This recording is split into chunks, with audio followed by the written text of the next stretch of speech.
Hi! Welcome to our first Cold Iron game. Everybody say hi. Woo! Hi. Hi! I had notes for this. This is a great start already. So, the very first episode of Cold Iron. Cold Iron's a Western-inspired 5e campaign set on a frozen continent. But there's a twist.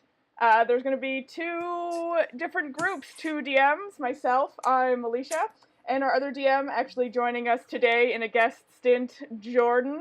Say hi, Jordan. Hi, everybody. I'm Jordan. Wow, we said your name a lot.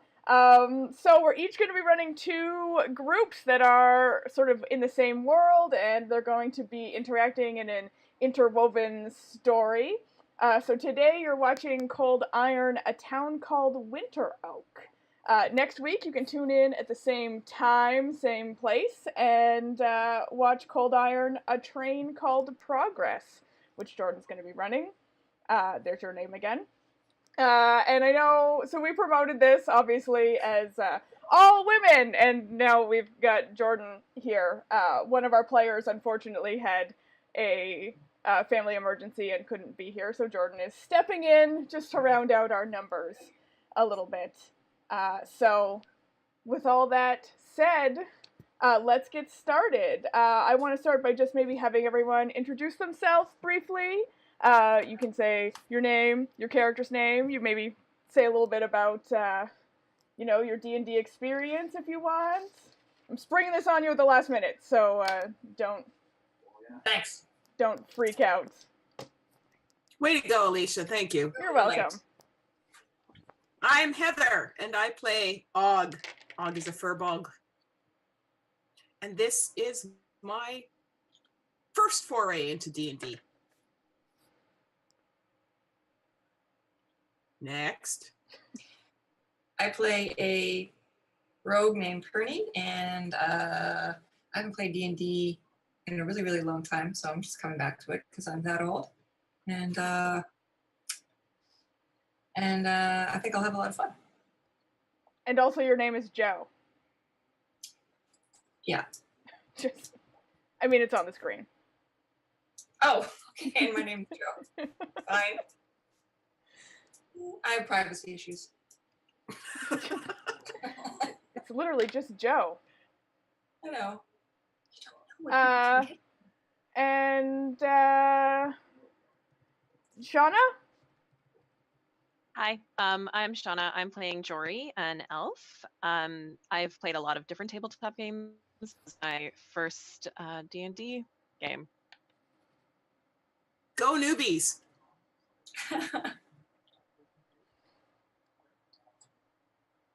I can go now. I'm Jordan. My character is going to be a bit of a secret since he or she was improvised last night. But I've been playing 5th edition D&D since it came out. I've been a role player since I was a teenager, so over 20 years. But 5th edition is the only time I've really started playing D&D, believe it or not. I have a bunch of the old books, but 5th edition is the one that hooked me. You can see me on the Deck of Many Twitch, and Alicia as well on our show Lost on the Great Road, which is another D&D stream.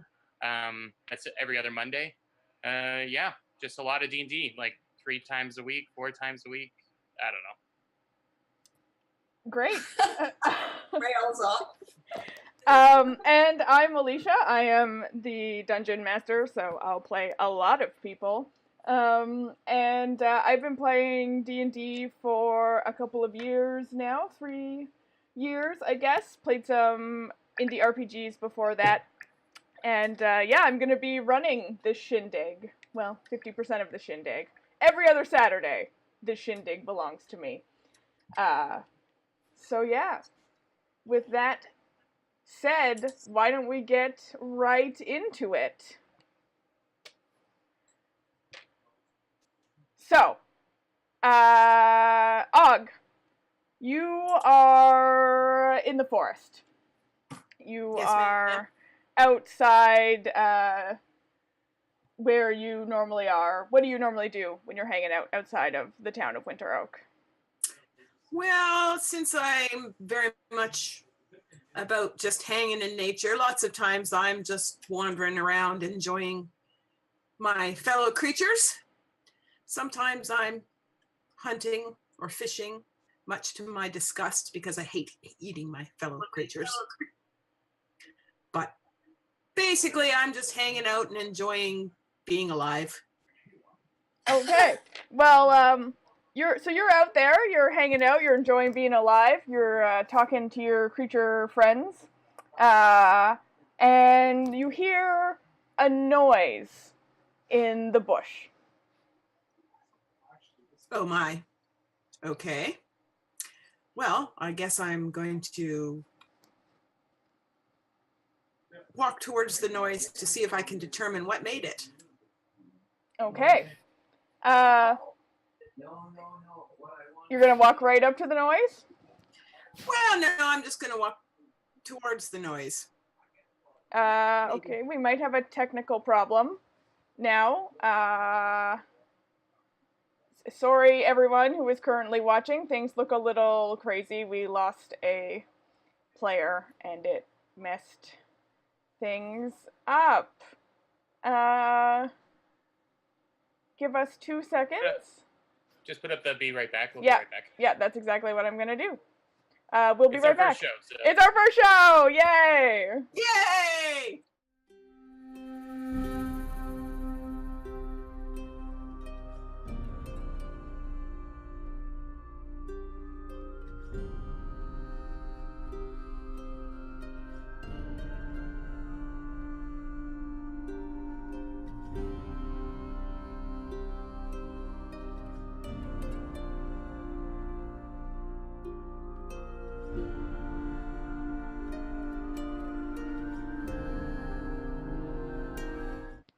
And we're back! Hooray! Oh no! Everybody is in the wrong spot again. Alright, that happened. Okay, I'm gonna move this around live. Isn't this riveting stuff, this live TV? Am I the thing in the bush? Yes, you are the thing in the bush. Okay, I'm just gonna leave Okay, that. so Oh, that's the wrong person. so we can roleplay while you fix that. Yes, alright. So you go towards the sound in the bush, and, Okay, I'm going to take 3 steps towards the bush and say, who's there? You hear a really haggard voice. Sounds like a young man's voice. And like one of his arms reaches out and drags himself out of the bush. So like a 20-something human man. He's wearing like a heavy kind of double-breasted jacket, a bandana around his neck, a battered cap, and the symbol of Bellisk, the city of Bellisk, is imprinted on his jacket. And he looks up to you and he says, "Please, I've been wandering these woods for days. It feels like you're the first face I've seen. Please help me." Human, you are not allowed here. I don't know where I am. There was an accident, and I'm the only survivor. And I please, you have to help me. I don't think so. I don't want to get in trouble. Humans aren't allowed here. Go back where you came from. So he gets up and he starts to get up. He's unarmed, and a little sparrow lands on his shoulder, and he says, "Angus, I need some.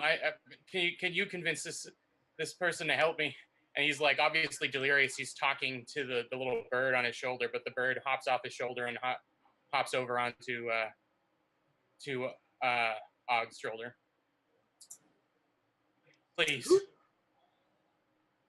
Who's Angus? Who are you talking to? He's the little fella sitting on your shoulder.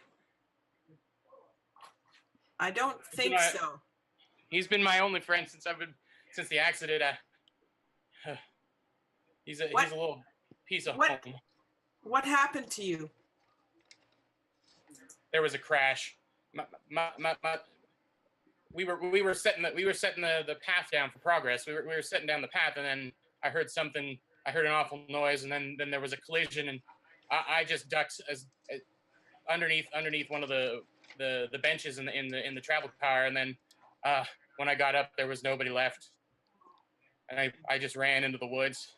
And as you see, he's got one arm that is kind of obviously injured, maybe not broken, but he's keeping it kind of pinned to one side. He is covered in a black kind of soot, and also a lot of like blood. Not big wounds, but just general scratches and scrapes everywhere. As he tries to take a step forward, he limps. Human, don't move. Stay where you are. What is progress? It's the next train to come in. It's coming in, and it's the key to the future of the state. I don't know if it's even going to come anymore. Yeah. Please, you have to help me. And he stumbles down to one knee. He doesn't look like he's slept in 24 hours. Perhaps I should take you into the settlement and take you to the leaders. And they'll know what to do.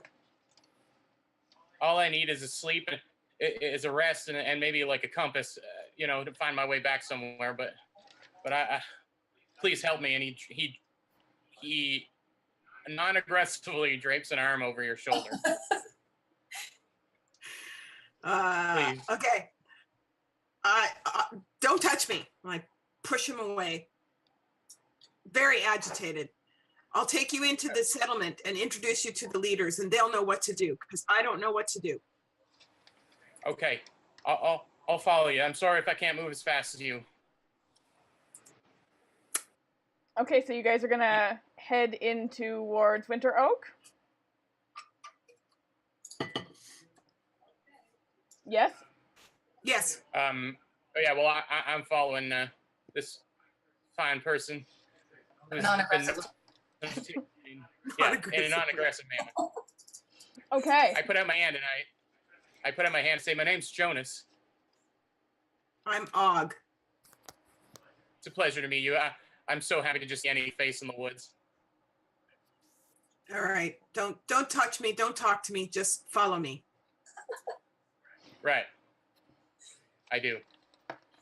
And Angus lands back on my shoulder. Okay. So as you are heading back in, towards the town, you are coming from the west side. I threw the little map in the discard there for you to look at. It's not that important, but if you want to, you can do that. And along the way, you stumble across who you recognize, Og, as Jory, who is outside of the town. What are you doing today, Jory? I am in the midst of collecting some useful herbs to bring back to Winteroak. All right. So you see Jory, Og, collecting these herbs. What do you do? I approach and speak to her. Jory, I need help. I found this human in the forest. So at first, I turn at the word help, clearly ready to help you with whatever you need. But at the word human and the sight of your new friend, I drop what's in my hands and I back up about 5 steps and say, "Why would you bring him here?" I didn't know what else to do. He's hurt. He needs help. I don't understand what's happened. He said something about progress and a train, and I thought it would be best to take him to the leaders. I can't help you with this. You have to be on your own. But Jory, please, humans are banned here, I know, but he needs help. I don't know what else to do.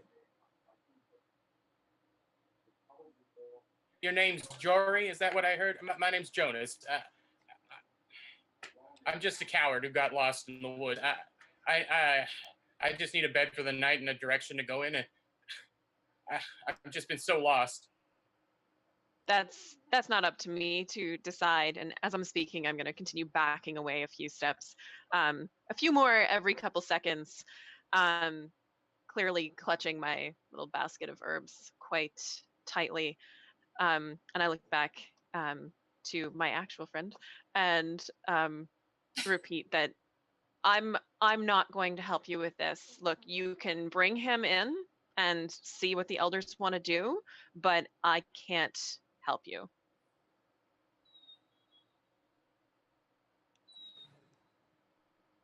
Well, human, Well, if this is the reaction that I'm going to get, I don't know that I want to take you in. just even something to eat. I've been trying to forage, but the city spoils you. You know, it's just like they don't set you up for this type of thing when they give you the job, and it's just like something simple to eat. And his voice kind of fades away, and I faint, unconscious. All right, Jory, Og, you now have an unconscious human being on the ground in front of you. What do you want to do?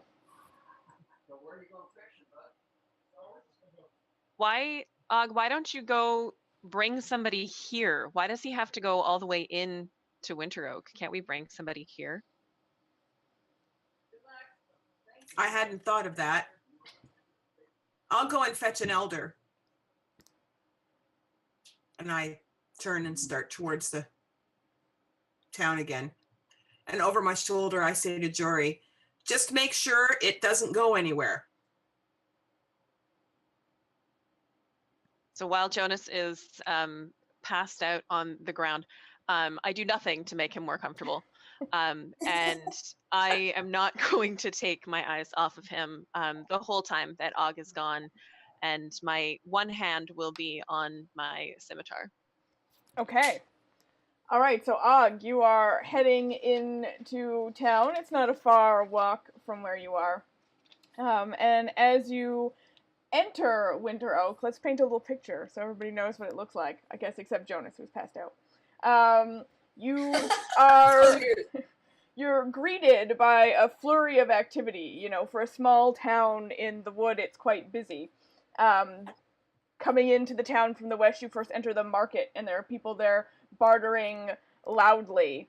And then there's a big bang in the distance, followed by some whooping that you know is coming from the academy field, where students practice their spell casting.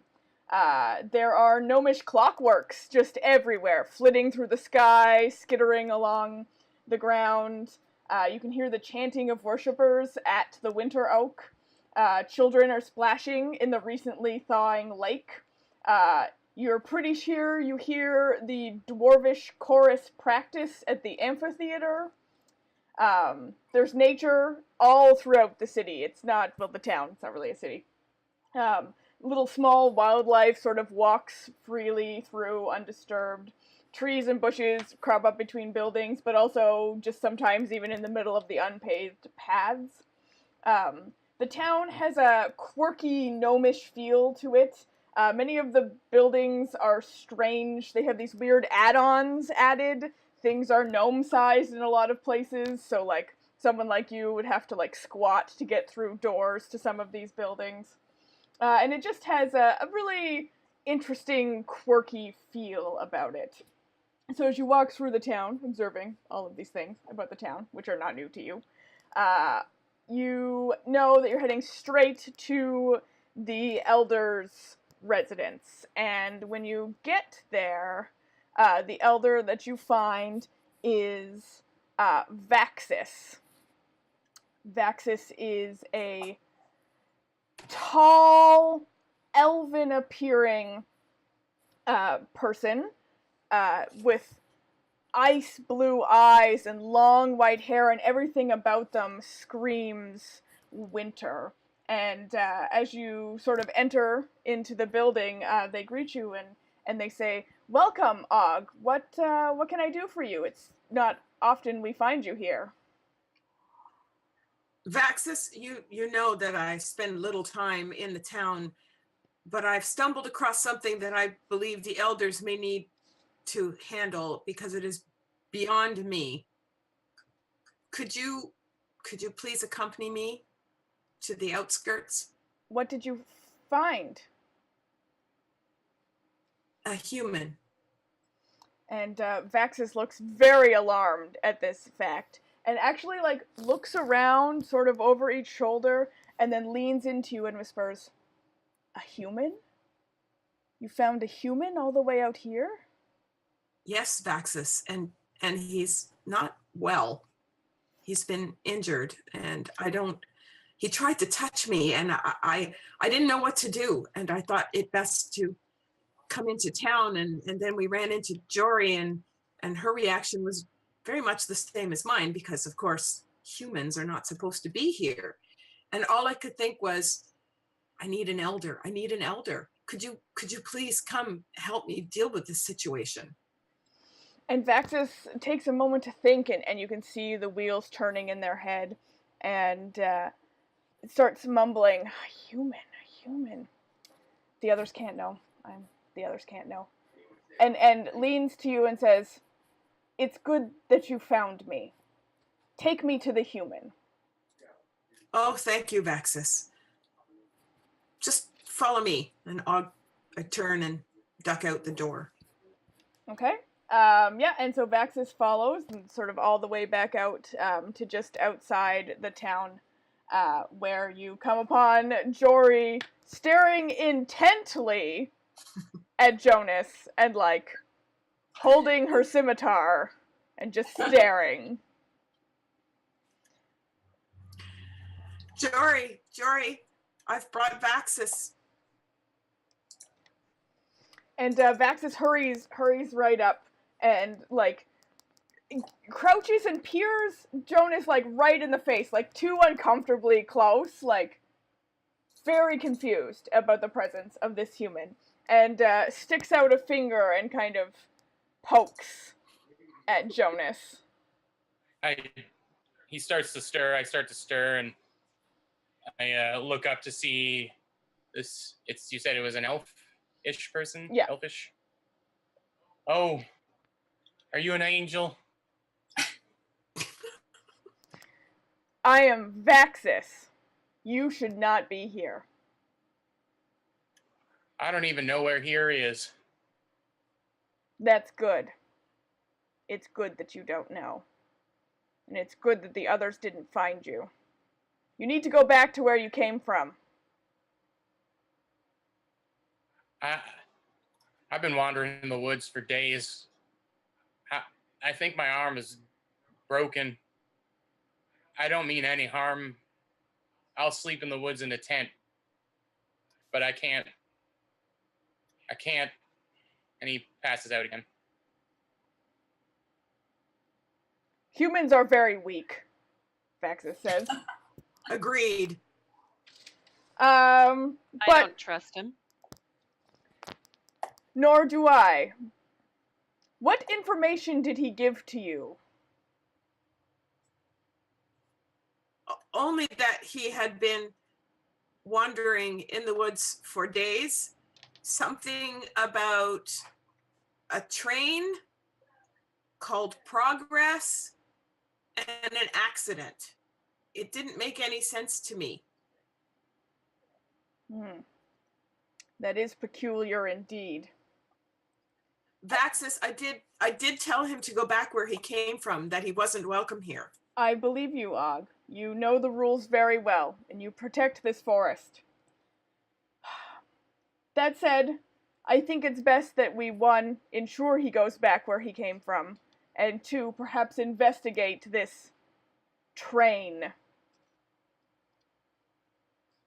I think we let him rest the night, and tomorrow the 2 of you should set out and take him back. The 2 of us being Jory and myself? Yes. I'll go. I need to make sure he gets back where he came from.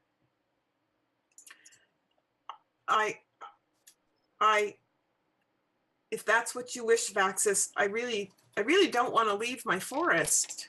Well, you know, it is forest all the way here to the mountains. It all belongs to the... It's all the forest of Winteroak. You can protect it just as well there as you can here near the town. If that is what you wish, Faxus, then that is what I will do. I think it is for the best.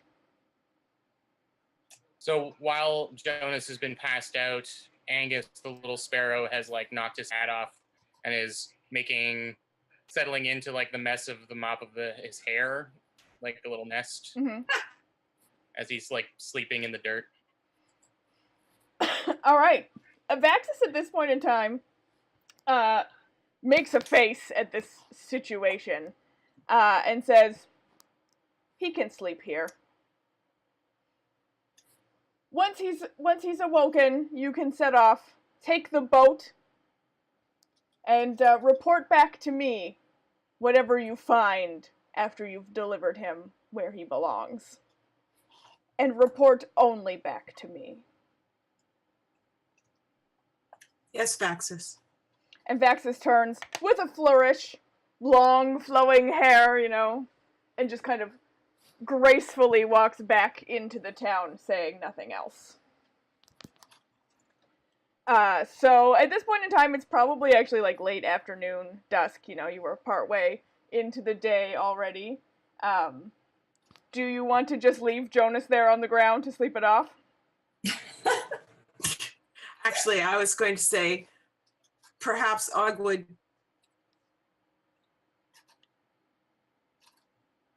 pick him up, making disgusted faces the whole time, and say, I'll put him in my hut and stand guard outside.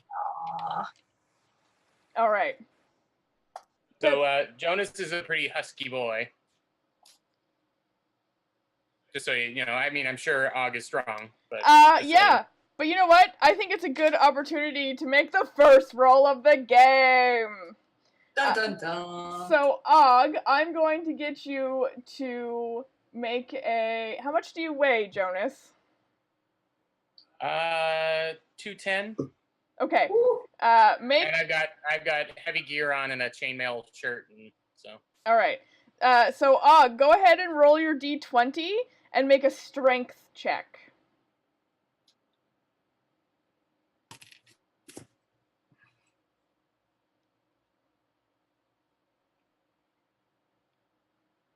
$14. You sort of get him, like, propped up, but you can't really, like, you know, get him over your shoulder or anything. And you've actually sort of grabbed him from the bottom, and you can drag him, if you would like. Yeah, I To think your I'll do hut. that. By the feet? By the So this feet. helps? Yeah. Look. Yeah. He's too heavy for me to lift, and I don't really want to touch him any more than I have to anyway, so I'll just drag him. All right. So I grab him by 1 foot. Okay. So you grab him by 1 foot and drag him back to your hut. Jory, what are you doing? Following about 20 paces back with my hand still on the scimitar, but definitely not helping. Okay. All right. Gee, thanks, Jory. Yeah, so you drag him for a bumpy ride back to your hut. What do you want to do now? I'm mumbling to myself as I'm walking along. I can't believe I'm touching a human. Why is Vaxis making me deal with this? I don't really want to do this. I hate humans. Why is he here? Wonder what he's doing here.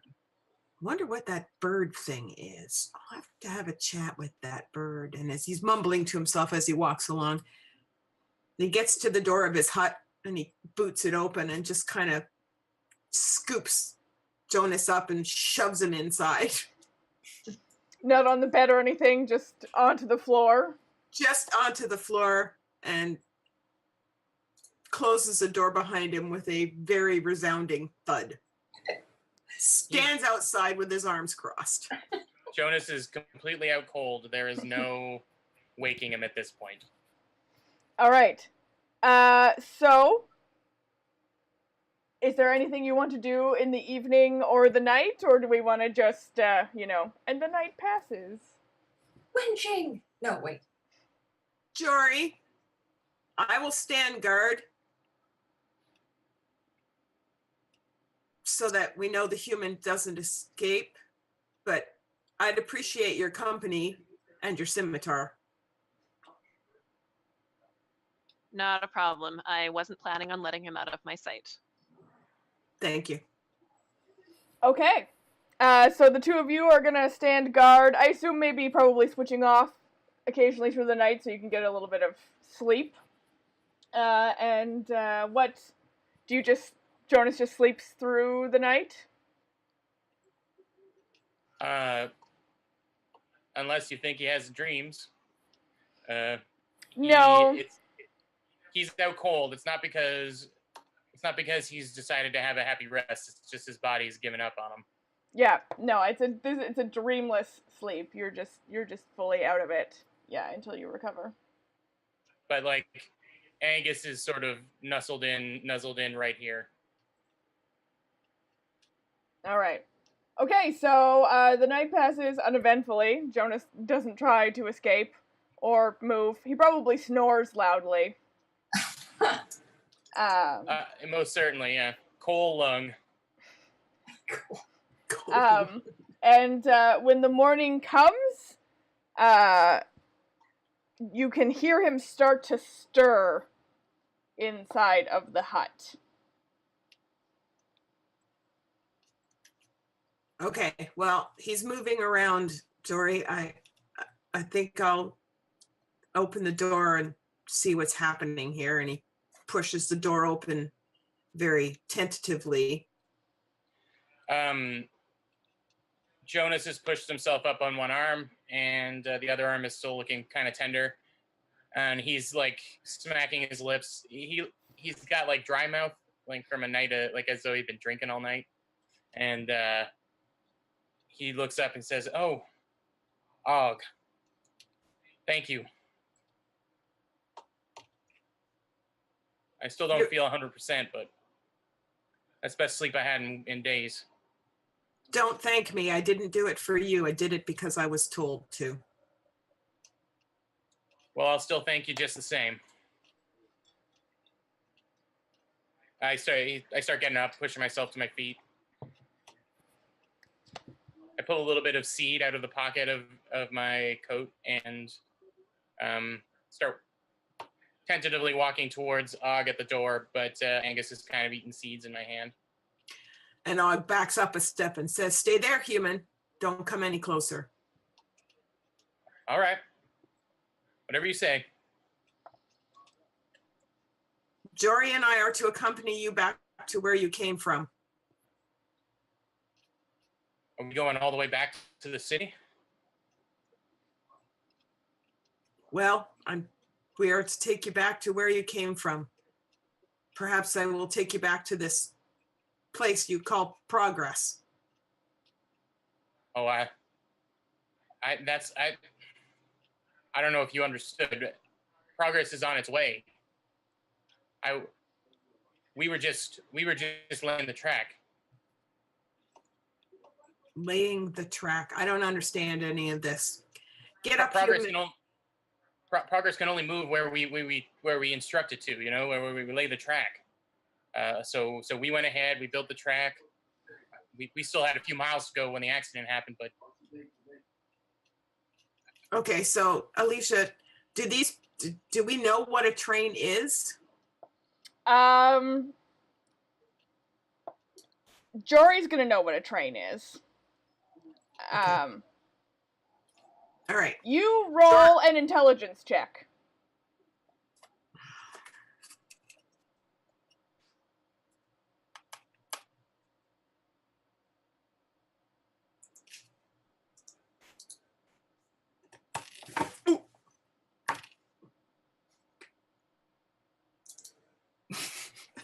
Nine.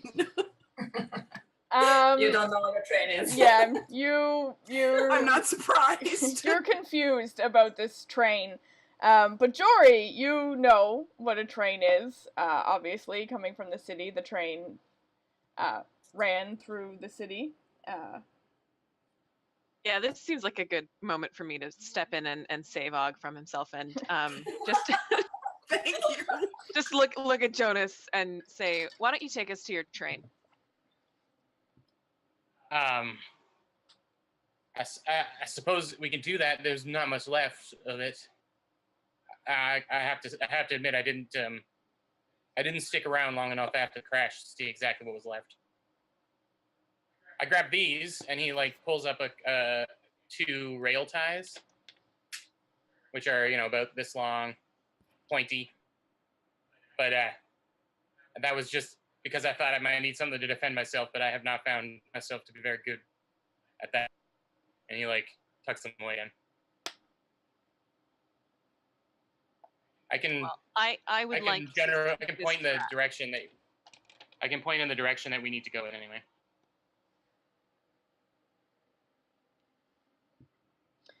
Yeah. So Vaxis had mentioned you can take the boat. If anyone wants to take the boat.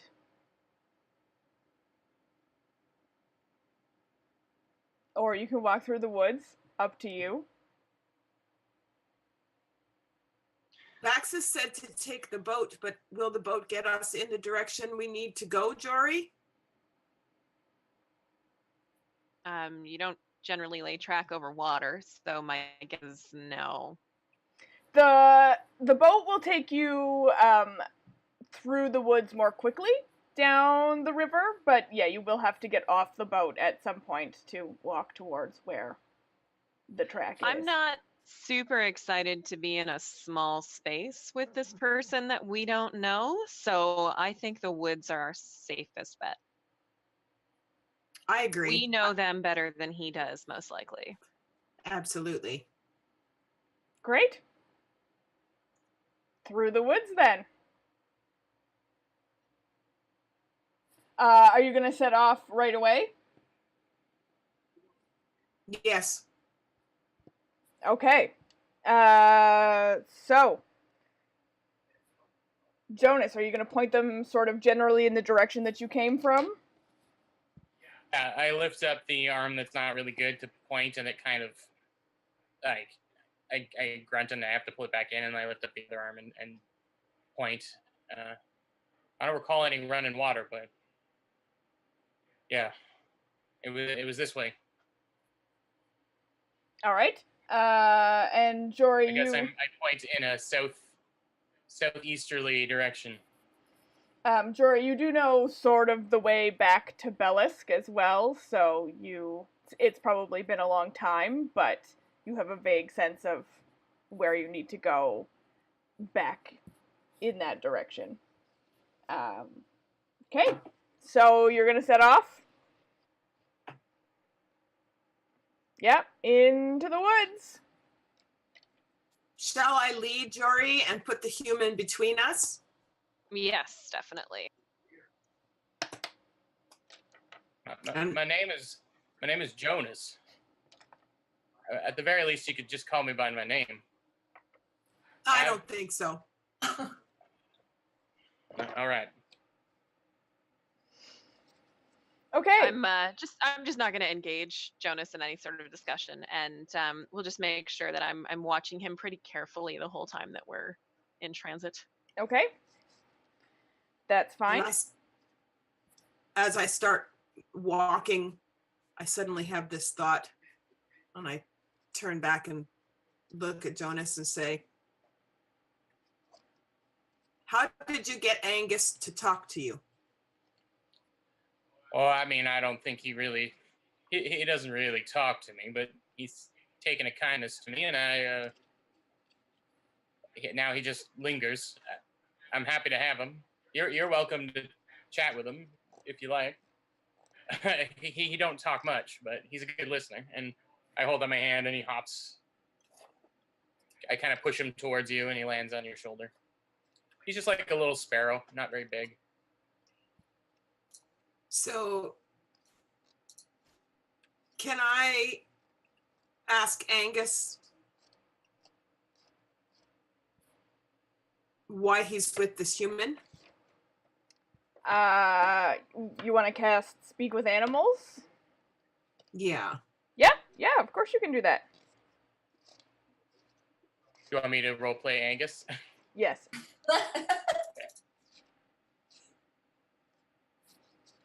Okay. I am looking forward to your tiny sparrow voice. All right, Og. So you cast your Speak with Animals. What do you want to ask Angus? Angus, how is it that you are spending time with this human? Human's big and dumb. Big dumb human, but pockets full of seed. So I don't know who Angus is, but I may stay with human because he's got pockets full of seed. Also, he's kind. He's kind to me. Humans are not kind, in my experience. Where- First human. This is the first human I met in a long time. He's kind to me. Where have you been? In the trees. How long have you been with the human? Sun go up, sun go down, sun go up, sun go down, sun go up, sun go down, sun go up. 3.5 days.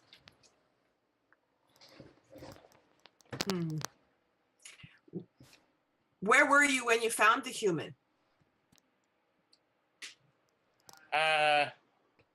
He sleep half in bush. Me see me go peck head. He wake up. He find seed for me. He seemed very lonely and scared.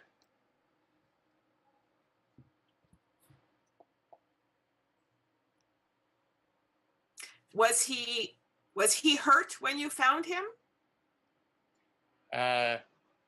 He look hurt real bad.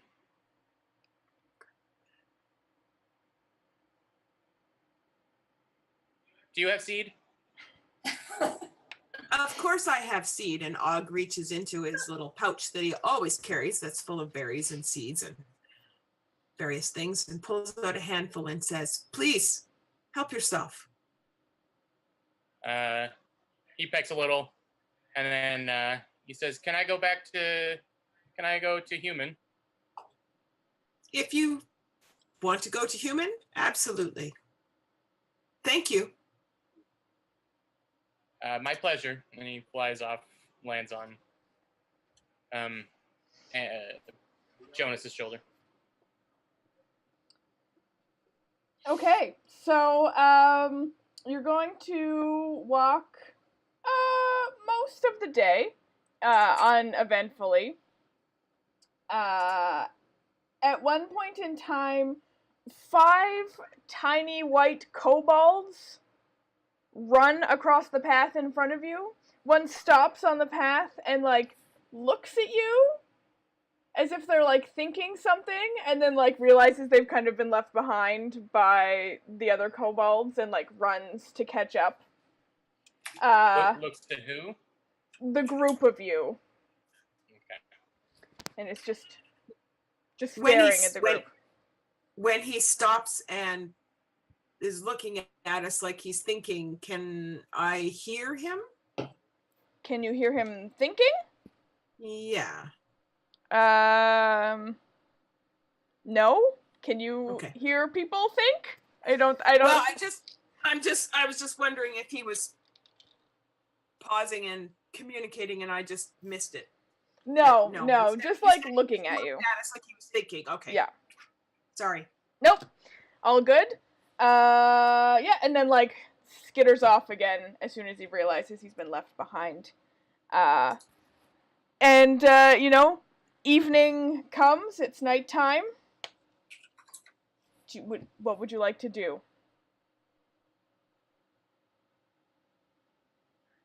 Well, I think we should do much the same as last night. Make sure that he is guarded at all times, so we can trade off again.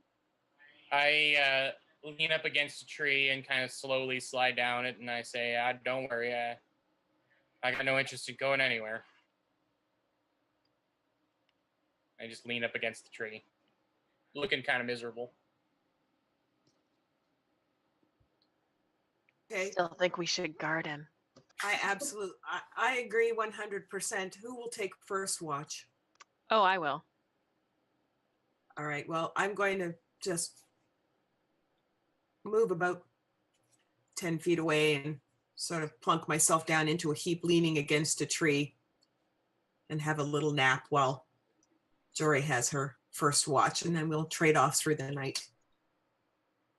All right. About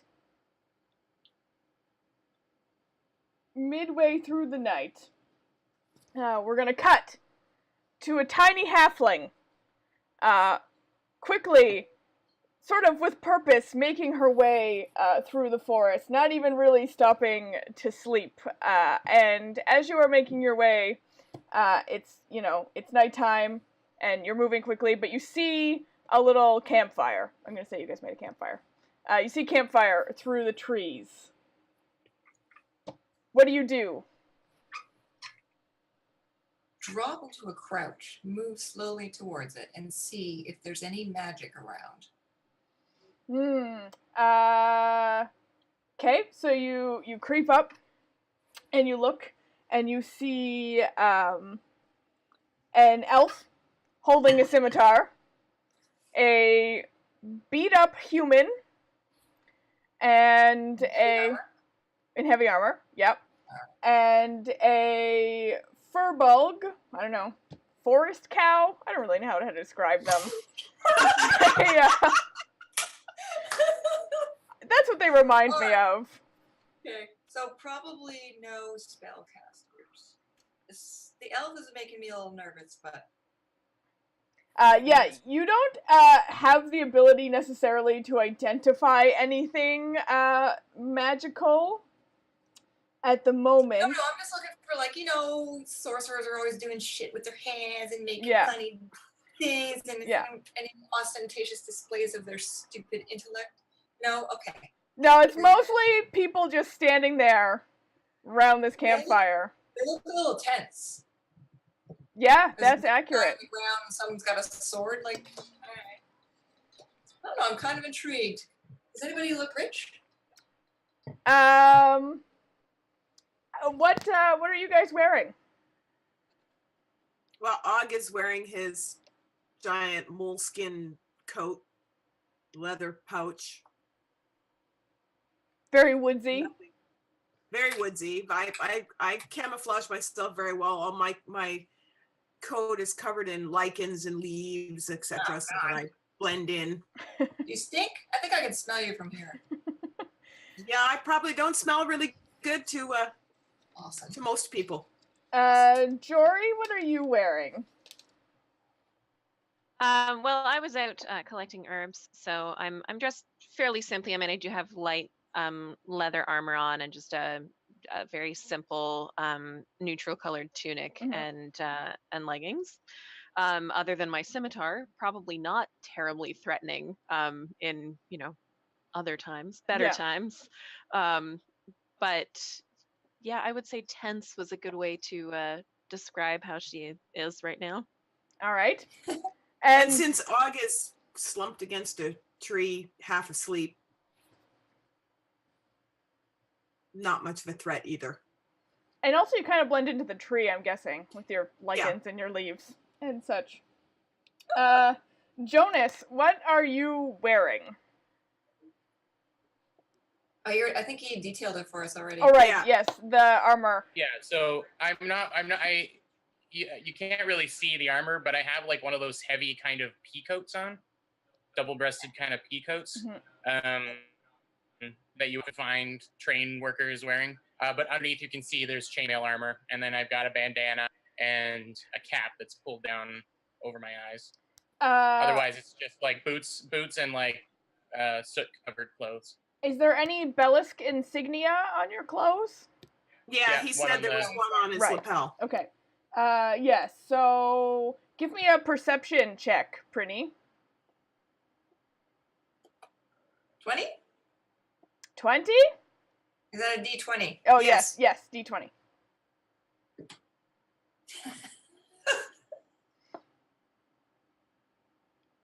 Two. All right. So you don't notice the Bellisk thing from where you are. So I don't notice. I'm- I probably don't notice Og. I'm gonna say that nobody looks rich to you. You have no Okay. idea. All right. I don't see any like coiners or anything like that. I'm gonna stay hidden. I'm gonna say, are any of you guys sorcerers? Because if so, I'm moving on. If not, can I have some fire? Because I'm freezing and starving. Got any food? At the sound of her voice, Og bolts upright. All right. What do? She threw it out there. Wait, I think I missed. Do we actually? Has she stepped out? Do we see her, or is she still no. hidden? I'm hidden. No. She's still hidden. Just Are any of you guys sorcerers? Who said that? Me. Are any of you guys sorcerers? My grip on the scimitar tightens, and I slowly place my back against the tree so that ideally no one can sneak up behind me as easily. It's not a hard question, people. Are any of you sorcerers? If you're not, I've got some bread. I can share it. Do we look like sorcerers? Well, no, but you never know. Sorcerers, sneaky bastards. Jonas kind of stirs, and he only half hears, and he says, "No, I've never been accused of being smart enough to be anything like that." Oh my god, is that a human? Maybe. Show yourself so we can speak. Oh, good one. I am a human. I am a human, but my name is actually Jonas. Shut up, human! It would. Maybe I'm out of place, but it sure would be nice to hear someone else say it to me. It's been a while. Anyway, I'll shut up. I'm okay. So just before I step out, I say, all right, no sorcerers and a Jonas. Okay. I'm coming out. Okay, so you step out of the shadows. Step into the firelight. What do you look like? Well, I'm tall for a halfling, thank you very much. I'm almost 3 feet 2 inches. Wow. Yep. And I'm cute. It's a problem. I have one of those like faces everyone goes to, which is really annoying. I'm wearing plain dark colored garb, leather, and I've got a little sack, also dark. If I move too fast, it kind of clanks. If I try not to move too fast. And even though I don't want to, my resting face is happy and open. Even when I'm scowling, I look happy. All right. Are you scowling right now? I am scowling my darndest. Here's what it looks like.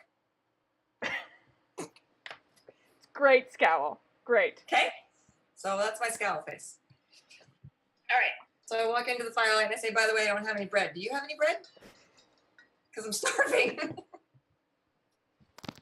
I say, oh, halfling, you deceived us. Duh. That's my answer.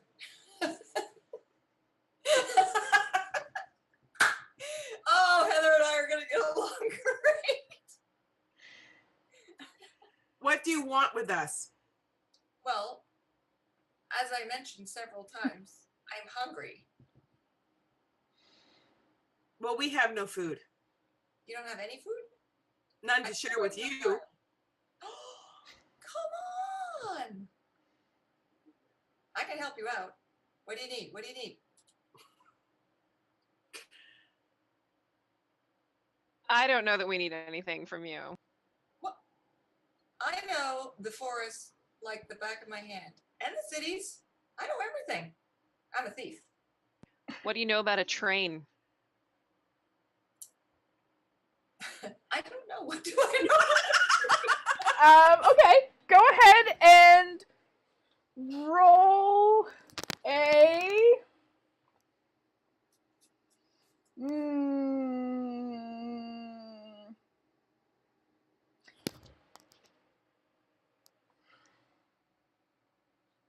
Roll a history check. Is that a 20? Yes, it's a 20. No twos, no twos. 17. All right. You know about trains. I know about trains. Like Jory, you know there was a train in the city of Bellisk. And at 17, you know that you had heard rumors of a train leaving the city. Leaving the city, like being built, leaving the city, or Yes. leaving the city, like, oh, okay. Yeah. Leaving the city of Bellisk. Bellisk. Do I know trains? Girl, let me tell you. I know all about trains. I know where they're going. I know where they're coming from. I've seen them being built. And I know there's one near Bellisk.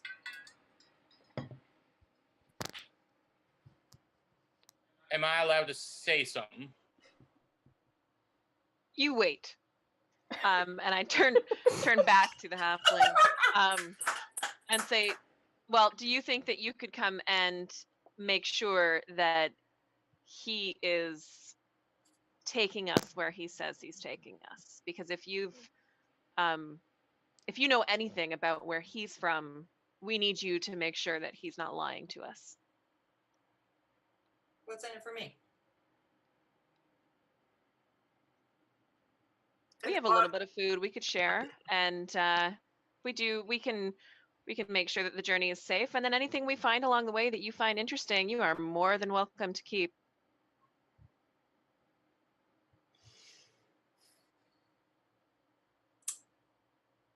And you can have anything interesting you find on that guy.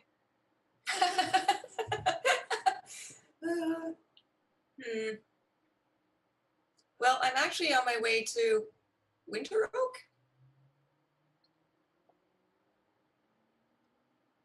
Do you think we'll meet any sorcerers?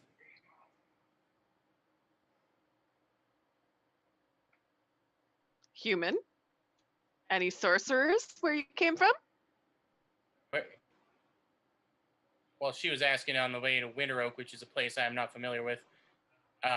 There are certainly many wizards who do research and perform magics of all kinds in Bellisk.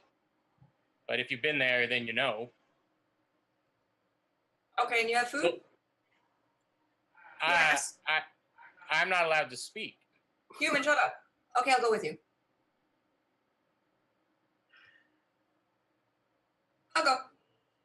And when she agrees to come with us, Og reaches into his pouch and pulls out a handful of berries and things that he's been hauling around there for a few days and offers them to her.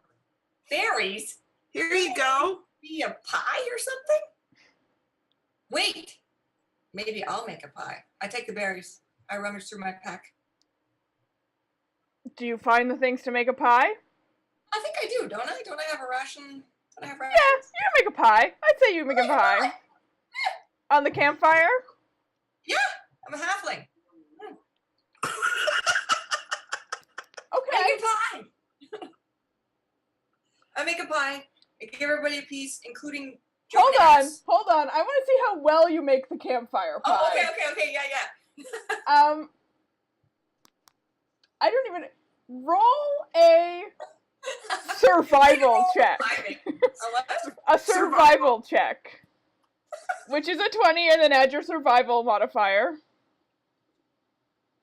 Holy shit. 6. Okay.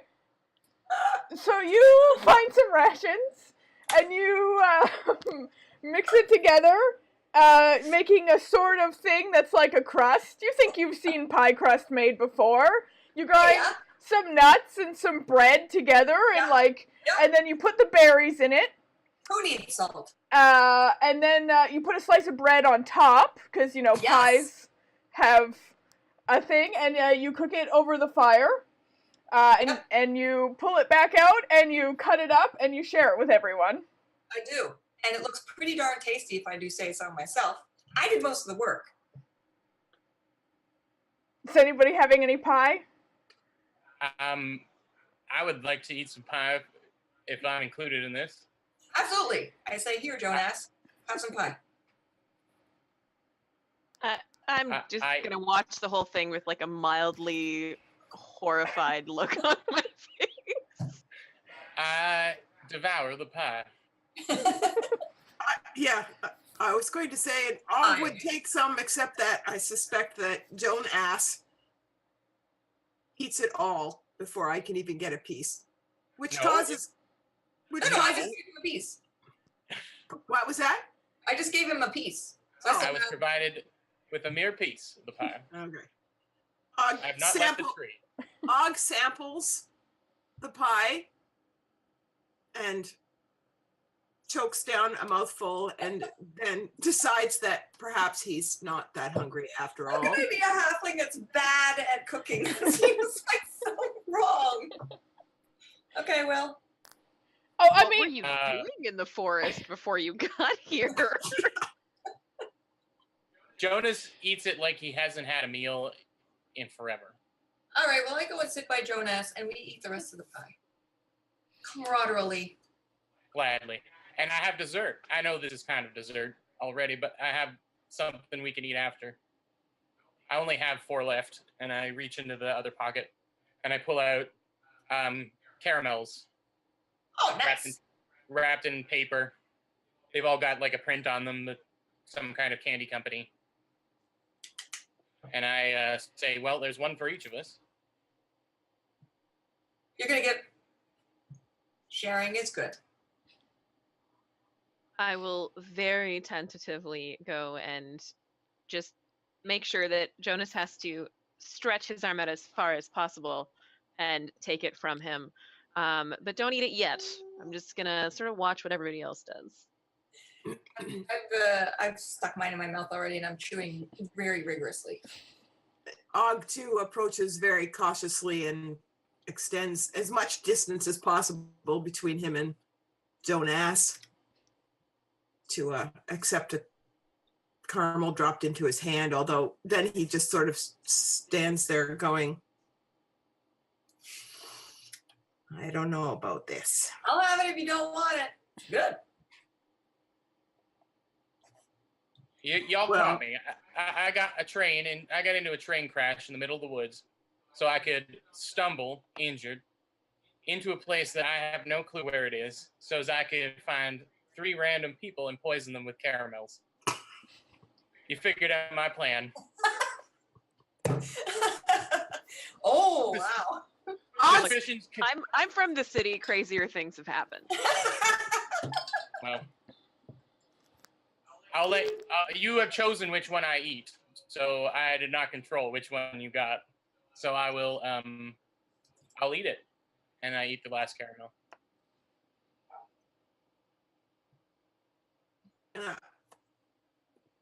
Whoa. Okay, and Og takes it and unwraps it and touches it to his lips and waits a minute. He takes a little bite. Oh. Yeah, okay. Pops it in his mouth and sort of sucks on it for a while. Jonas leans to Perny. Although, did I learn your name? I don't know if you had told us your name yet. Nope. Okay. Sorcery! I haven't said it in character yet. And sorry, you are a halfling woman, right? I am the halfling woman, buddy. Right. I lean in close and I say, Miss, these people are suspicious, and I think rightly so, but Og, despite clearly hating my kind, also made sure that I had a safe place to stay. So I trust them. And I look back at him and say, "Thanks, Jonas. I don't care." Right. Well, I'm just happy I got to say a few things. I'll go back to shutting up. All And right. now it looks like things have settled. I pull my hat down over my eyes and slump back against the tree. Yep. I feel like Jonas is like the what's that guy's name in never mind, it'll come to me, sorry. Okay, while you think about that, the rest of you, Jory and Og, are you going to continue your watches as planned? Oh yeah. Back and forth? Definitely. Yeah. And now we're going to watch the halfling too. Because I'm not volunteering to watch. I am tired. All right. I'm significantly less concerned about the halfling, frankly. She gets like the most passing glances while I'm on watch. All right. So yeah, the rest of the night passes uneventfully. You get a little bit of sleep. You do your watches. Day comes, and based on what the bird said, you probably have about 2 more days of travel before you. Sheldon. I feel like he's Sheldon. Jonas is Sheldon.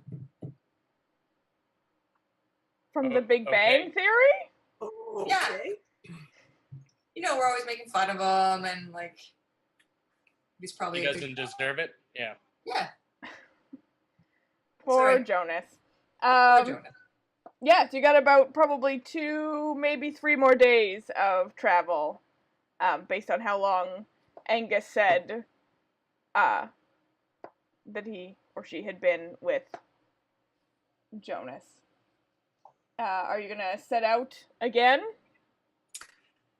I think I'm going to strike up a conversation with Jory first because I have a question that Jory, as much as I hate humans and I don't trust this one and I don't want to be anywhere near it, do you think that perhaps I might make him more comfortable by fixing his wounds?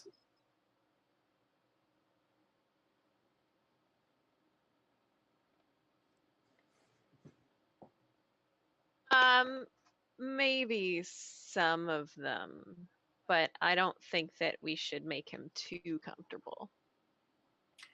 I was thinking perhaps the leg, he's limping, and then he might be able to travel more efficiently with us. Seems reasonable. But let's Eh. take those spikes from him before we do that. Those things he showed us, those big Yeah. long pointy things, let's take those. Okay. Well, you can do that. If you take the weapons from him, I will cure his leg wound. I will very carefully approach Jonas and Would I have heard any of this conversation? No, it was an aside, the two of us just privately. Okay. Cool. so I will walk up to Jonas and stop probably about 8 feet away and say, we want those metal pins you showed us. Sure. And he reaches into his pocket and he pulls them out. It's like I don't even know why I grabbed them. They haven't done me much good. I hand them over. So I'll take them and put them into my pack, and then I'll look back to Jonas and say, if you have anything else that you would consider a weapon, now would be the right time to tell us about it.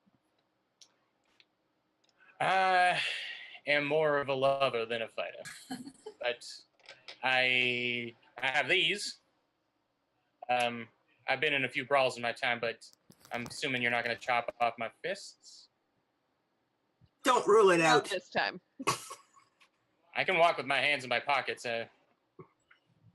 It's up to you. I have no interest in harming you. You saved me.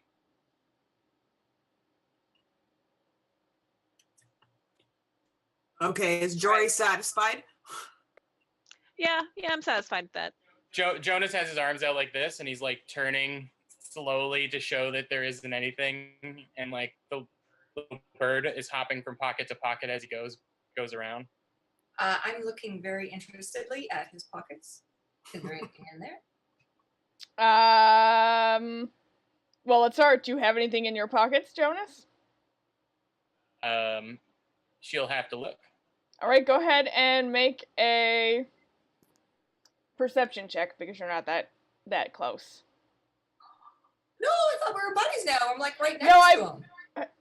I just mean like so. How do you want to check his pockets? How about that? No, I'm just like, are they bulging suspiciously with coin, or is there any interesting outline that I can see? So make a perception check then. So roll your d20 and add your perception modifier. I don't see anything. You're not bad at perception. What did you? 5. Are you adding your perception? Different die? Are you adding your perception modifiers? Like, are you adding your number modifiers? No, I'm just giving you the straight number. Do you want me to add them? Yeah, so you have to add the, like, whatever your perception, the number beside your perception is. Learning D&D! Okay, so I rolled a 5 and my perception is -1. So I'm sorry. So it's 4! Really? Is your perception that low? Yes. Oh my remember gosh. my wisdom was like, we're like, All I'll right. never use it. 3 rolls already. Alright. As far as you can tell, you can't even see the Do you have pockets on pockets? yeah, like Does he have pockets? Yeah. yeah, the coat goes almost to my knees, like just above my knees, Okay, and I just threw a coat.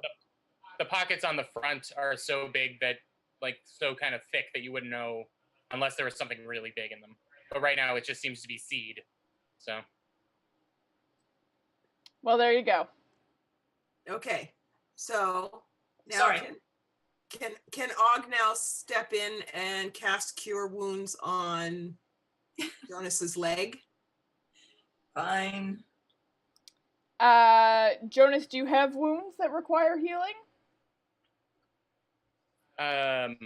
For dramatic effect, yes. All right. My leg has a gash in it that hasn't completely healed. Sure. And that's why he was limping. And then he said he had he's got the arm that doesn't work Yeah, real well. it's not very strong. It doesn't have full range of movement. Okay, yeah, then go ahead and cast your Cure Wounds. Okay, I'm just on the leg. All right, just on the leg. Just being I'm being very clear here. I'm just curing his leg so that Jory doesn't get mad at me for making him too healthy. Okay, so for your Cure Wounds... 1d8 plus 2. All right, there you go. You're on it.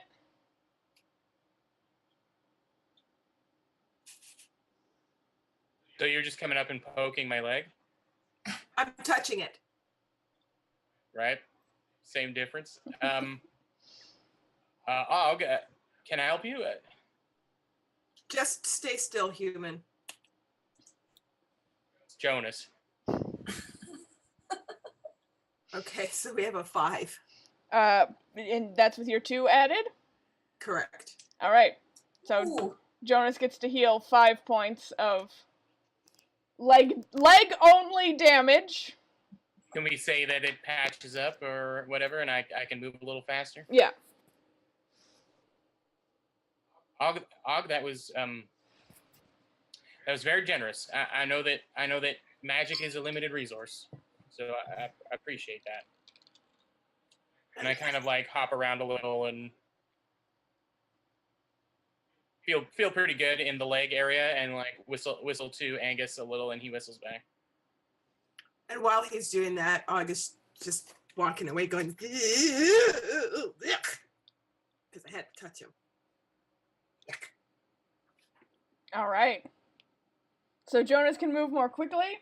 It's the morning. What are you doing? Moving on. Moving on. Still heading towards the crash site. Yes. Yep. All right. So you take off. The woods are, there's not really a path. It's just woods. So you can just make your way through the woods. You spend about,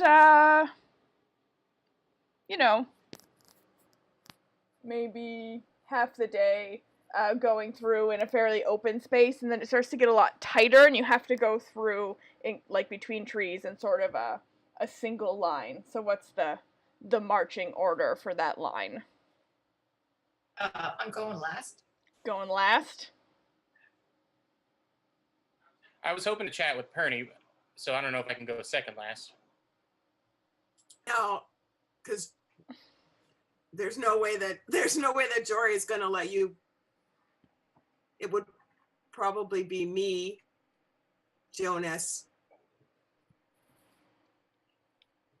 If Perny's like determined to go last, then I would probably let that go, because the more important thing to me is just keeping an eye on the human. Yeah. I'm not making a big thing of it. All I'm saying is I'm shorter. My steps are shorter. People are always stepping on the back of my feet. I hate it, so I just go last.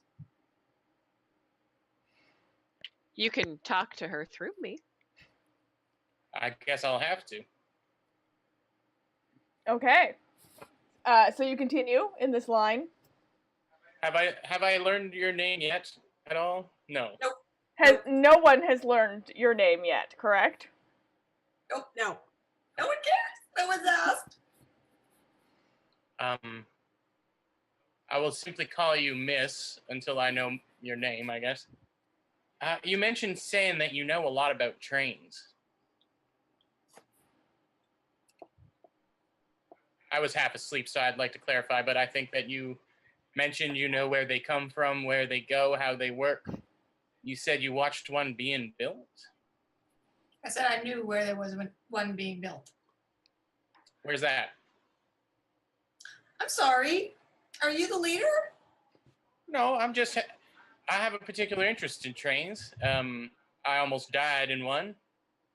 And I just thought we could have a friendly conversation. I wasn't expecting to find someone else who knew so much about trains, and as I stumbled exhausted through the woods. Okay, first of all, I wasn't exhausted. I looked good. No, I'm saying I was. Oh, okay. All right, sorry. Yeah. That's I'm short. Sound doesn't travel down. But I'm also trying not to talk down to you. So we don't have to talk about it. I'm not. I guess I seem like a criminal mastermind or a sociopath of some kind, but apparently. But I honestly just am curious about what you know about trains generally. That seems like a weird conversation to have. I don't think it seems that weird at all. Trains are my job. Really? Okay, well, here's my job. I know how to steal from trains. I know how to get on trains without paying. I know how to get off them with lots of stuff in my pockets. That's what I know about trains. I Did you see. think I was stolen? Because I could do that. In our business, we call you a specialist. Yes. Yeah, you specialize in one aspect of trains. Trains. Yep. Okay. Have you spent a lot of time in Proudhome? No.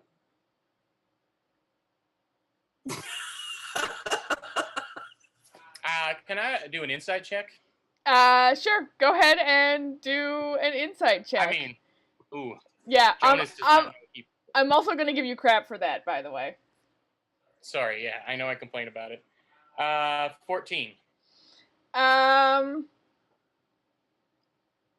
Yeah, she's not lying. She hasn't spent a lot of time in Proudhome. All right. Then I guess our conversation's over. I'm sorry for bothering you. That's okay. Doesn't seem okay. Now Jory and I are overhearing this conversation, obviously, since we're all walking together. I'm looking over my shoulder and yelling it past Jory. Yeah, exactly. And, But not down.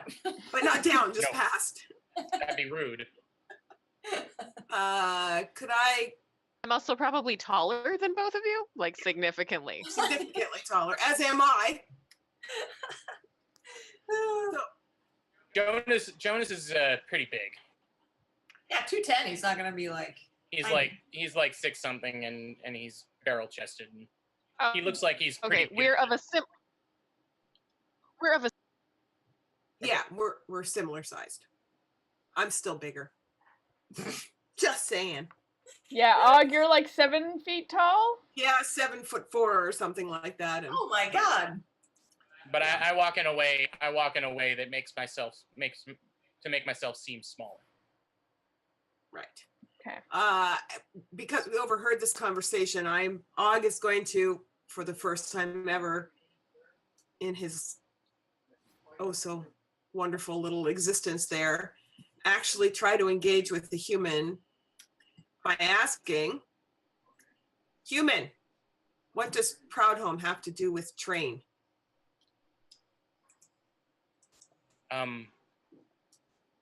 Have you ever been to Proudhome? No. Well, the dwarves there are master engineers, so obviously, when it comes to travel of a mechanical sort, they are the people that we being Bellisk, talk to. They're the engineers behind progress.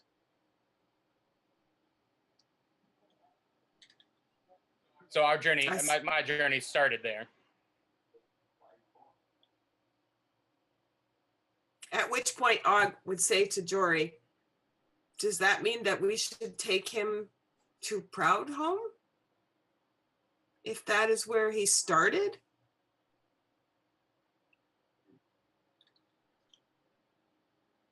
If I can find my way back to the train, then I should be able to retrace my tracks back there if that's where I should go. I don't expect you to go further out of your way from me. that's as far as I want to go. So let's find this accident he said he had and go from there. Okay. You have to remember, Og's not particularly bright, so a lot of this conversation just confuses him. Poor dumb Og. I'm not dumb. You're empathetic. I'm not academically inclined, but I'm not Okay. dumb. All right. So you pass the day of travel uneventfully. Comes to nighttime. Would you like to make camp? Makes sense. Is there food? There's Someone else will make the pie tonight. Okay. Cool. Og will go and do a little hunting and gathering. I'm not eating worms or grubs or whatever the fuck it is that you guys eat. Since I am the forest expert, the forest specialist, I will go. Worms and grubs? I'm not eating worms and grubs. Well, I will bring back food that you'll eat. Halfling. Okay. Hey, you never know. I'm traveled around the world. I know. People. So Og goes off to gather up some foods, leaving Jory and Perny. that halfling whose name we don't know yet. Oh, right. Before you go, I guess you guys should know my name. It's Perny. My name is Jonas. Yeah, we know. And I put my hand out to shake your hand. Hello, Jonas. Thanks, Perny. Sorry, thanks, Perny. I'm Og. And who's this tall drink of water over here? And I gesture towards the elf. You can call me Jory. I can call you Jory? Okay, I'll call you Jory. Hi, Jory. All right, and Og's gone off to do his hunting. All right. Yeah. Can I possibly aid in the making of the camp this evening? I can gather some wood, or I just feel like I'm literal dead weight right now. Can you build a fire? Can you cook? I can certainly make sure a fire stays hot. By cooking, I mean, I don't think I can make anything as good as that pie.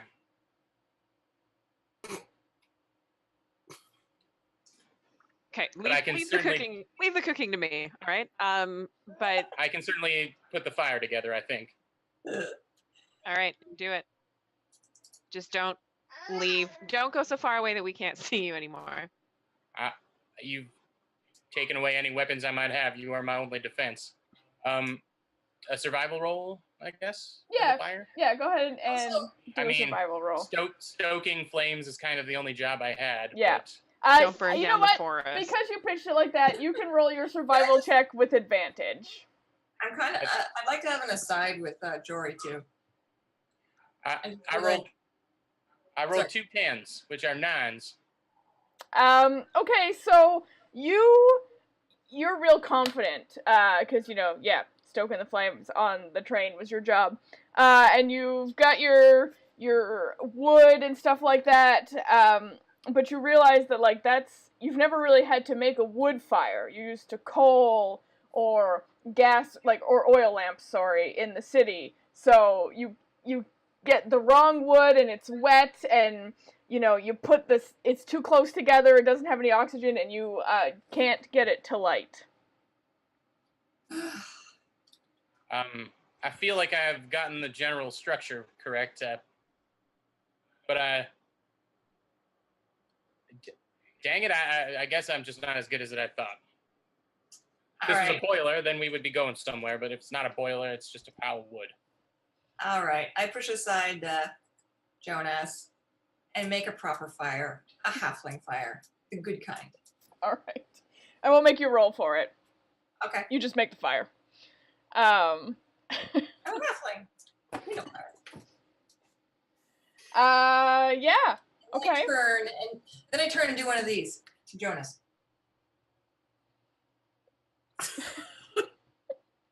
Perny, you did it again. You are a marvel. Okay. Joe, did you say you wanted an aside with Jory? Nah, it's not that important. All right. Og, go ahead and roll a survival check to see what you found on your hunt. Ooh. Oh my god, if you get worms, I will laugh my ass off.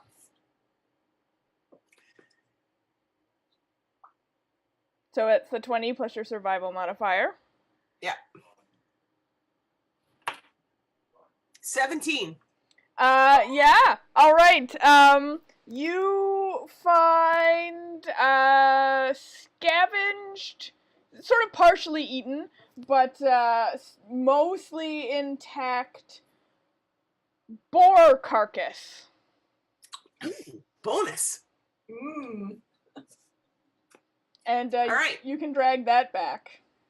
I'm dragging it back. And you also find some berries and other things that you foraged along the way. Plants, etc. that we know are edible, so perhaps some tuber type things, turnips or something. Yeah. And I come back to the camp, haul in this boar carcass and say, here's a feast for all of us. But we have to give praise first for this poor creature that gave its life so we can eat.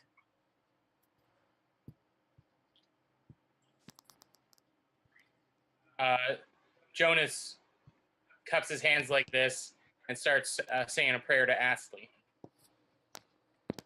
Oh, Astley, you in our time in the dark in the woods, you did not give us up. You did not let us down, and you did not turn around and desert us. Amen. At which point, Og kind of gives him the "Wow, are you weird" look. I mean, he kind of deserted you, but Grabs a handful of sage leaves and drops them on the fire.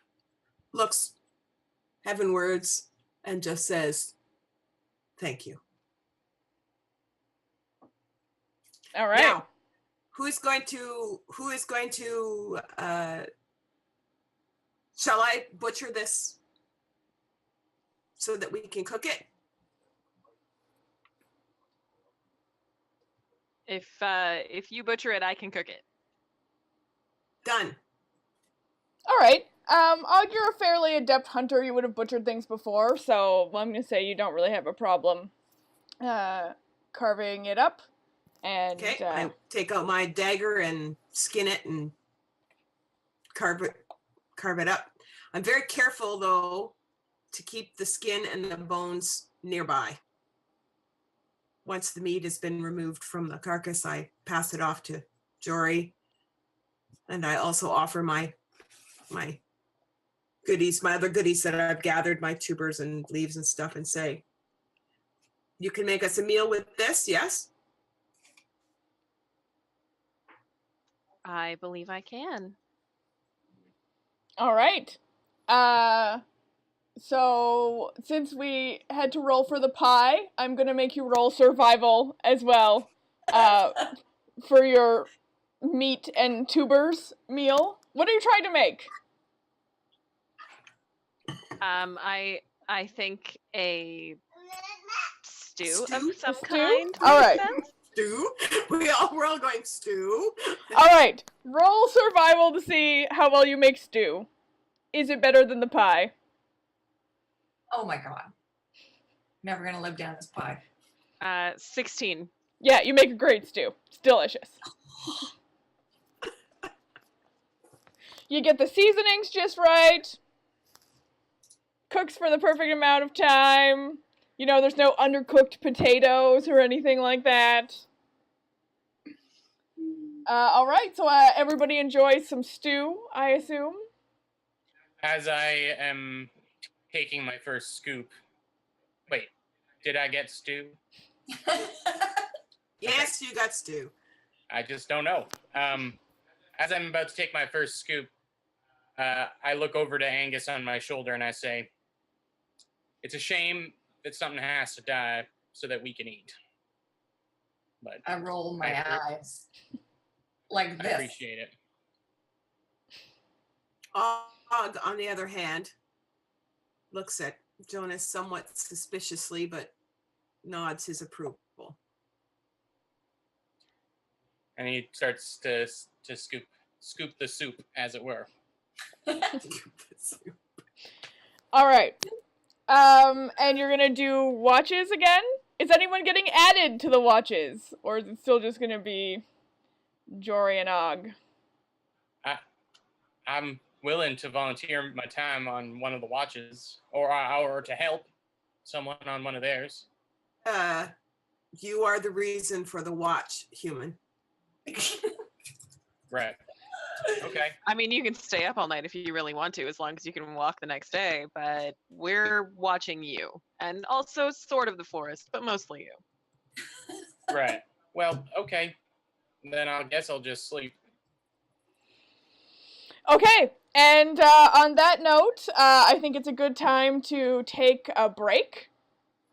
Before we do that, can we decide whether we're going to ask the halfling to help? I'm already asleep. I'm like, Yeah. Yep, Okay. I'm confident that a watch is not really her thing. Okay. So Like, you we and could ask her, but she's probably just gonna sleep through it. So she's gonna snore for her answer. Is that what you're? Yep. Yeah. Okay. All right. So you and I will split watches again. I'll take first watch tonight. you go, girls. All right. Great. So we're gonna take a 10-minute break now, so everyone can, get a drink and go to the bathroom and all of that good stuff. So we will be back in 10 minutes. Don't go anywhere. And we're back. Hello. Everyone is adequately Yes. rested, conveniently alongside their characters who have just completed their long rest as the night passed uneventfully. And we are into our third day of travel. Is there anything you would like to do this morning? Yeah. I would like to all right, so we're breaking bread. Someone else has made it, obviously. I'm eating it. And I turn to Og and Jory and just kind All of right. say out loud. While you do that, I'm going to move the names around. What? Oh, I forgot the names are in the wrong order again. So, role play, I'm going to just move things around. So I just kind of generally say, what is the deal here? I mean, do you guys come together, or I feel like I'm some backstory. I don't know what's going on. Because I didn't learn anything, right? You were just like, can you help us? I'm supposed to help you verify that this guy is taking the right spot, but like, why? Well, to be honest, I trust you more than I trust him. And my friend and I are supposed to be bringing this guy back to wherever he came from. And you seem to know a little bit about, I assume, about the place that he came from.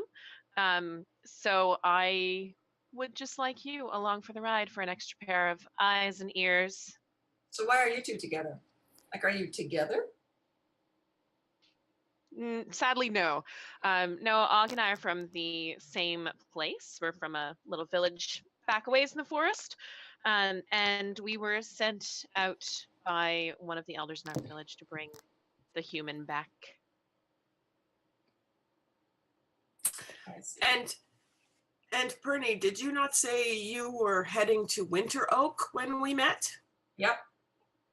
Why were you going to Winteroak? I'm on a quest. A quest? Yeah, quest, important stuff, important people. No, I can't say I do. Oh, well. And quests are things that important people do for important things, and that's what I'm doing. Okay. Don't worry. I got it. I'm going to lean in to Jory and say in a whisper so that no one else can hear. Are we not telling her that we come from Winteroak? I think that's something for you and me to know for now. Okay.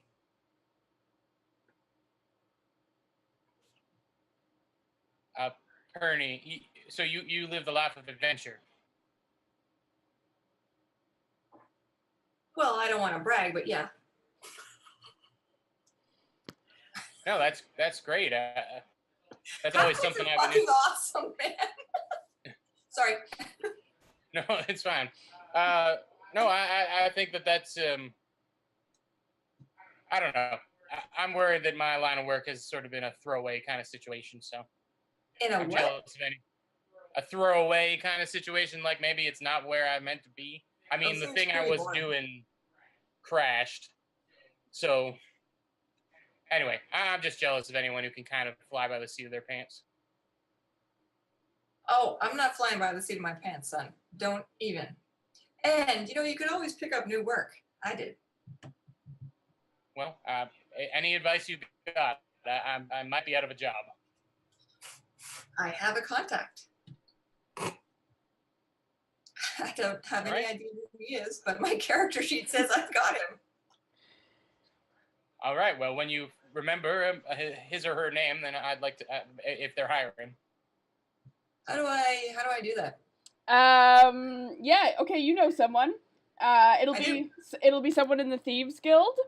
Yeah. You know somebody named Beeble Brax Thunderclap. Oh my god. And I thought Og was funny. You know what, Jonas? I'm going to hook you up with the Beebs.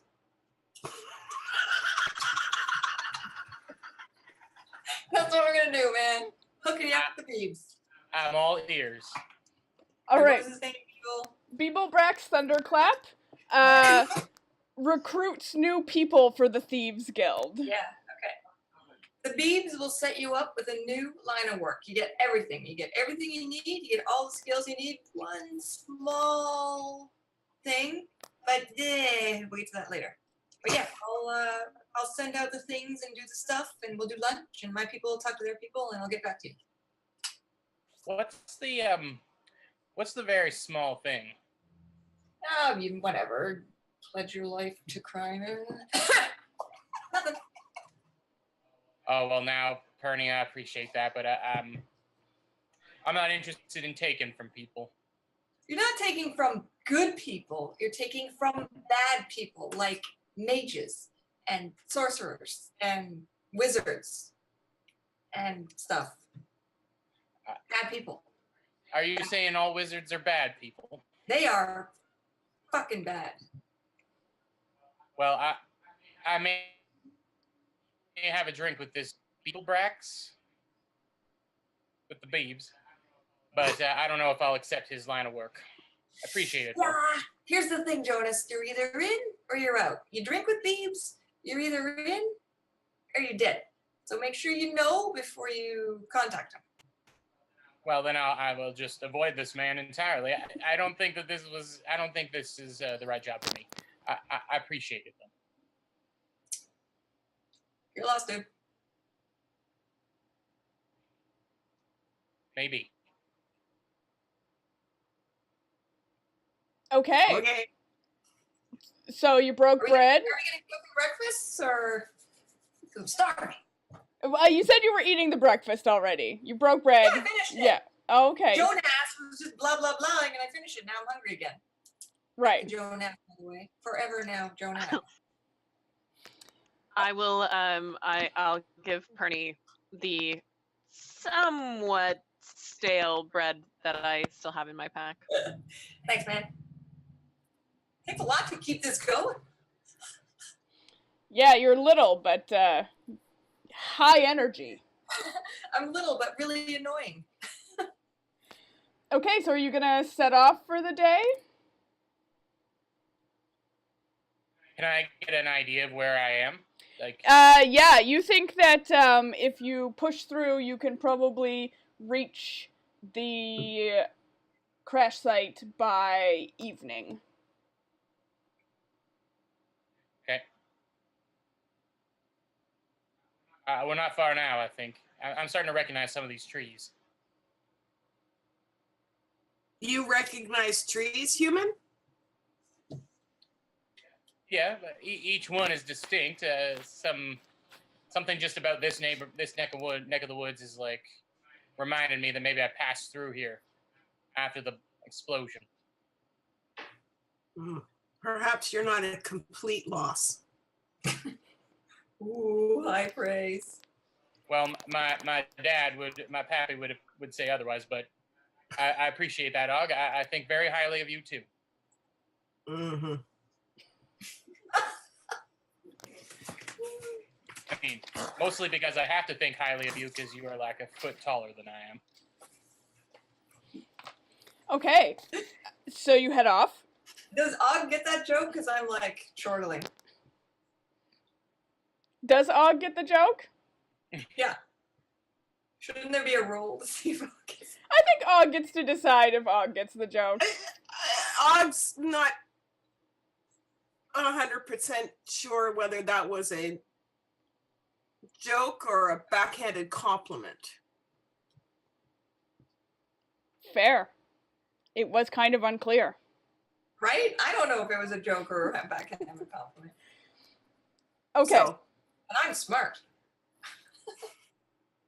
so you say. Oh, I gotta stop role playing. I'm getting too into it.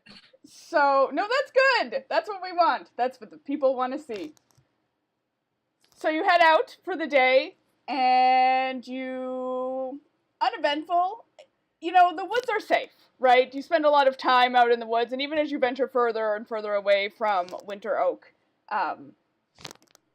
they're still your woods. You still understand them. You still have this relationship with the creatures. So things have been pretty uneventful. Along the way, though, you do come across maybe sort of mid-afternoon. You're fairly close to the crash at this point in time, but you come across a band of goblins pushing a large caravan full of wares and a sign scribbled poorly in common that says "for sale," but it's written with like the number 4 and like SAL. And you see all of these things hanging from like a little window in the caravan, and there's five goblins hanging around. 2 are actually pulling this caravan. They don't have horses or anything. They're like physically pulling it. 2 are walking behind, and 1 is sitting inside at the window. I'm going to surreptitiously slide behind Jory. Okay? So use my they're called stealthy something. Yeah, your size, your small size, basically, makes you so that you can... Naturally stealthy, Yeah. But it says I can attempt to hide even when I'm only obscured by a creature. Do I have to roll for that? No, in this case, I'm just gonna say you hide. Okay. But cash. Super cash. Right. You just like... Yep. Exactly like that. Got it. Alright, what's everybody else doing? I feel like I'm vaguely aware of Perny hiding behind me, and I'm just gonna play along and just like casually peruse the wares in the cart if they're going to allow me to do so. Yep. Yeah, oh, they're happy. Goblins are like, oh, come see what we have. We have such cool things. I lean just a little bit towards Jory and I say, I suppose you'd rather me not interact with these guys, or I don't know. I just need to make sure I'm following all the rules. You can interact with them as long as you don't buy a weapon. I have no interest nor the money to do so. So I go and take a look at what they've got. All right. The first thing that catches your eye is a double-sided trick coin. So it's like heads on both sides, or Yeah. is it Bellisk currency? Yes, it's Bellisk currency. Is he the only one that can see it? Do you want to go up and look? Well, I'm gonna pick it up to take a look at it if I can. Okay. Yep, you can pick it up. The goblins are happy. They're talking to you about how the great quality of this coin and all the many uses that you can have for it. It's great for tricking people. Real great for tricking people. You're hiding, Perny, so it's a little bit more difficult for you to see what's there. Yeah, like I can't see it unless Jory Yeah. sidles up to it. I'm gonna say if you want to actually look at the wares in the cart, you're gonna have to come out from your hiding spot. I'm good right where I am. Does anyone look like a I magic? say They look like goblins. Anybody else want to take a look at the cart? Well, I was approaching it mainly Yeah. so that Perny could get closer. I assume that's what she wanted. So I'm up just sort of looking through everything, picking up the odd thing here and there, but nothing really seems to be catching my interest or holding my interest rather. Right. Yeah, so you pick up a bottle of fish eggs, a pair of old socks, and out of the corner of your eye you also see a dead rat. Oh, yay! I think I'm gonna leave the rat alone. I'd like to approach the nearest goblin with my double-sided coin. Mm-hmm. Oh, yes, you like the coin? I surely do, my green friend. I'm interested in purchasing this. Now, I don't have any interest in deceiving anyone, but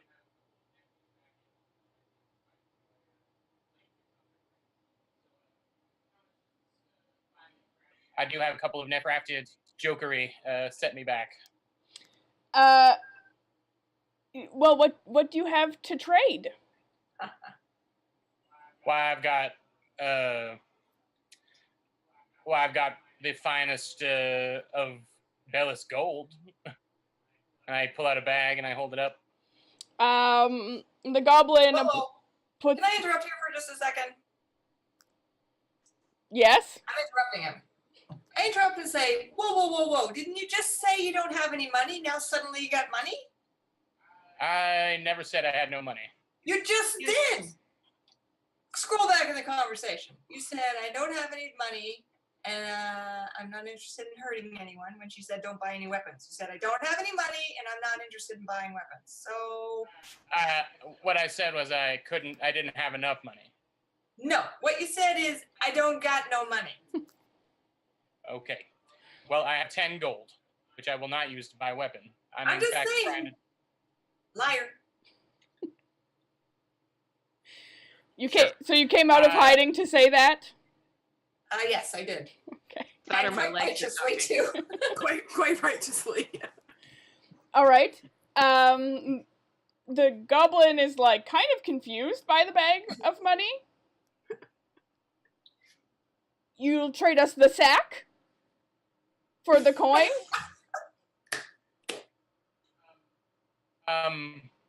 Yes, and all of its contents are yours, since it appears that I actually do not have any of what is in it. The goblin considers, sort of leans out the window and says something in goblin to one of the other goblins, and says, "That is a fair trade," and, like, reaches out to take your bag of coins. I can also say, if you so choose, you can just seal the end and hit people with this. Oh no, we will just keep it in the cart for someone else to trade. Right. Well, I think they'll be pretty happy with whatever they give away for the contents of this. But I'm happy to trade it away for this fabulous single coin. Excellent. And the goblin, like, rubs her hands together and, like, reaches out for the bag of coins. I'm gonna take the railway spikes out of my bag and just mosey over to where this conversation is happening, and say, "Hey, I'll take that for these railway spikes." Joe. And That's what I was gonna do. the goblin is like, "So many people want to trade today. We've been in here for so long and no one ever wants to trade. Like, we have this!" And he holds up the dirty socks. "No, but everybody wants these!" I'm really just interested in the bag, and I think that you could do better. You don't really need those spikes. You could probably do better with... Where's my fucking bag that I can tell what I've got? Ah! Dice. I bring out my dice. I'm like, come on. These are better than, like, railroad spikes, which are useless. Okay. Please. But you can poke people with these. Each of you roll a persuasion check. And Og, in the meantime, is hanging out in the background going, Oh my god! Don't forget to add your persuasion modifier. I am Okay. adding my persuasion. Fine. 14. 14? What did you get there, Perny? 5 plus 4. All right. So 14 beats 9, unfortunately, for you. But good for Jory, who hands over the railroad spikes to the goblin, who's like, 2 for 1, and hands the bag to Jory, and then leans over to one of the goblins and is like, "I don't think they're very good at trading. They gave us 2 and only took 1. I'm going to note very suavely exactly where she puts that bag of coins. Okay, I'm gonna require you to make a perception check to see where she puts it. Joe, maybe you need to change dice. Right?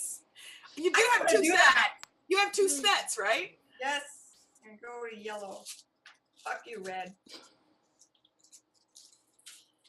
I feel like dumping wisdom was a stupid idea, Alicia. I mean, it was your choice. And, Jory, go ahead Specify. and roll stealth. Are you trying to hide the bag, I should ask? Oh, yeah. I mean, it's pretty obvious that Pernie's a bit of a thief. Okay, yeah, so go ahead and roll a stealth check. 15!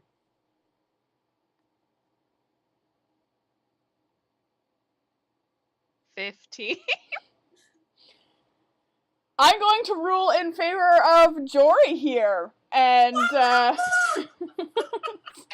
and- standing my tiny giant. you just miss out.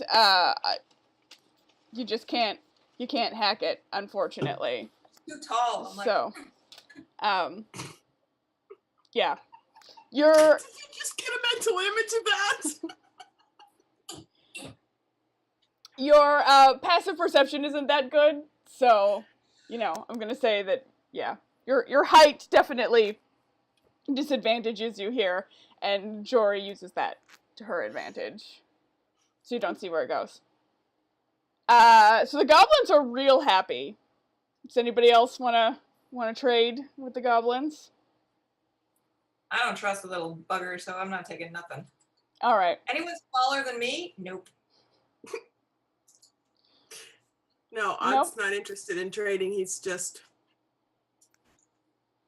completely flummoxed by this need to gather things that have no purpose. Okay. And Jonas? There's the guy Yeah. covered in fucking leaves. Jonas, you're happy with your double-sided trick coin? Yeah, I haven't been paying much attention to what's been going on. I've been rolling the two-sided coin on one hand and kind of like whistling to Angus sitting on my other finger, just kind of Alright. like idly waiting for them to finish.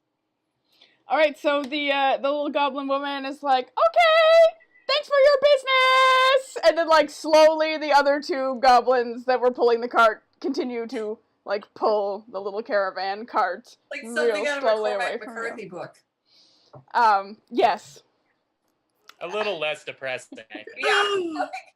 Is the world on fire behind us? So yeah, you're really close to the crash site now.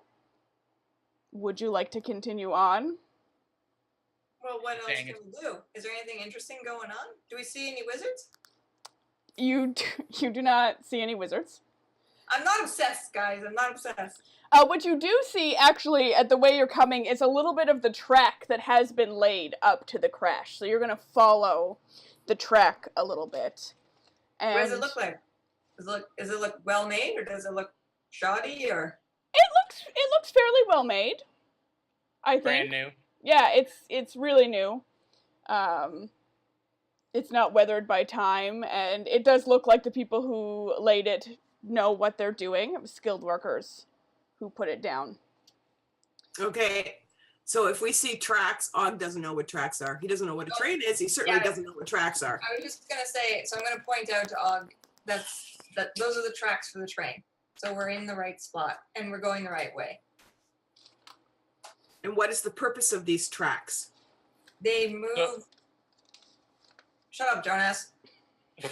They move people and goods from one place to another. Usually stupid people, and usually really nice goods. And is this done with magic? I wish, but no. It's done with firepower, Fire!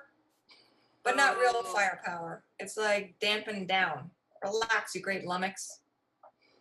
No, fire's not good. It's not fire. It's more like coals. You know, like when you bank a fire at night and you stay warm by it for a long time, it's like that. Like embers from a fire. Got very it's, hot. It's safe, Og. Are you sure, Jory? What am I? Chopped tiny liver? It's safe enough. Okay, Jory, as you guys are walking along the tracks, out of the corner of your eye, you think you see someone. You think you see, just on the outside of your vision, a tall man in a black hat and all black. It's just all very dark. But when you turn around to look, he's not there. Oh my god, what a stereotype. Jory Rude. saw Johnny Cash.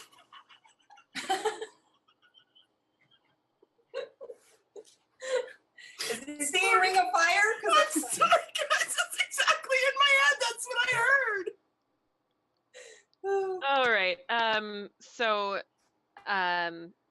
Yeah, when I turn around and realize that what I thought I saw is no longer there, my shoulders tense, and I reach for my scimitar again and actually draw it this time just to make sure that it's at the ready. And then I look to Og and say, "I'm not so sure we're alone here. Keep an eye out." What am I looking for? Look for anybody who looks like look for anybody who isn't one of us. Oh, okay. And then I look at Jonas and I say, "Who else is here?" The crash happened, and I ran as fast as I could. There were 2 other people on the train with me. The engineer, his name was Herman, a dwarven gentleman and kind man who really loved what he did, or does. I don't know if he's still here. And another brawny person like me, Mariah. I don't know where they are, and I don't know if they were up in the engine, and I was in the car behind being a coward. Okay, I'm interrupting. First of all, you need to get out more. Second of all, we all saw dude in the giant black hat with the giant black dude duds. Actually, you didn't. Only Jory saw. Oh. Oh, sorry, I missed that part. I was still laughing about liver. Sorry. Yes, only Jory noticed. Ah, The okay. man in black. Wait, let me edit. Okay, I'm interrupting. First of all, you need to get out more. Second of all, if Jory's asking you a question and you're not answering her question, I don't believe you. You gotta know something. There are maybe 2 people here, if they survive the crash. The sound I heard as I ran makes me believe that they are just corpses now. Beyond what's that, you 3 are the only people I know. What sound? And Angus. I got out of the train after the collision sound, and then the sound I heard was an explosion and heat.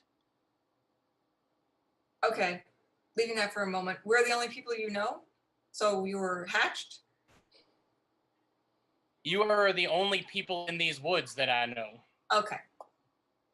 I'm just saying, buddy, your story, Swiss cheese. Okay. I don't know. I don't know what to do to help you on this particular thing, Bernie, Well, but I will do my best to stay honest. Okay. Stay on it? You guys Okay. stay here. I'm gonna go check it out.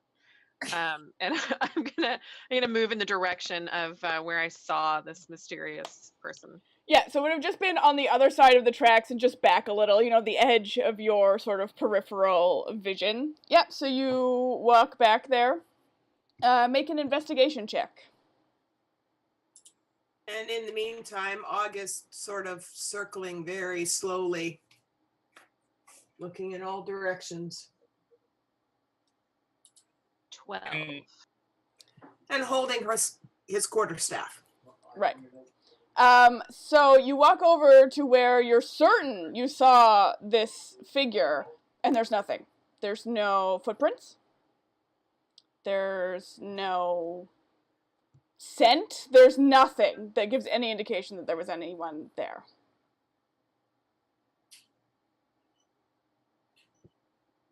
Can All I right. see? And is there any sign like this? This is the crash site, correct? You're almost at the crash site. Almost. You can Oh, okay, so we're not quite there. you can sort of make out in the distance the remnants of the train. Right, but there's nothing here that looks like it's what the train hit. No. Okay, so I'll head back to the group, just shaking my head, and say to Og, I think I've taken watch a few too many times the last couple nights, because I'm sure I saw something, but there's nothing over there. All right. I'm going to stand up and do one of these. Well, we're at the train. Let's dump this guy and go. You're not quite at the train. It's close enough. Tracks. He knows where he is. We've done whatever this Praxis dude wanted us to do. Phalaxis. He's here. Let's go.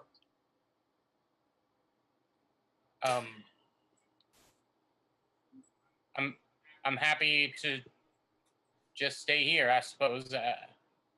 I thought. Sorry, I don't want to speak out of turn. No, we can't leave the human here because this is not where he came from. We were sent to bring him back to where he came from, and I would like to make sure that he gets back to his village, because frankly, I want to see this place with my own eyes to see that it actually exists and that he is who says he is.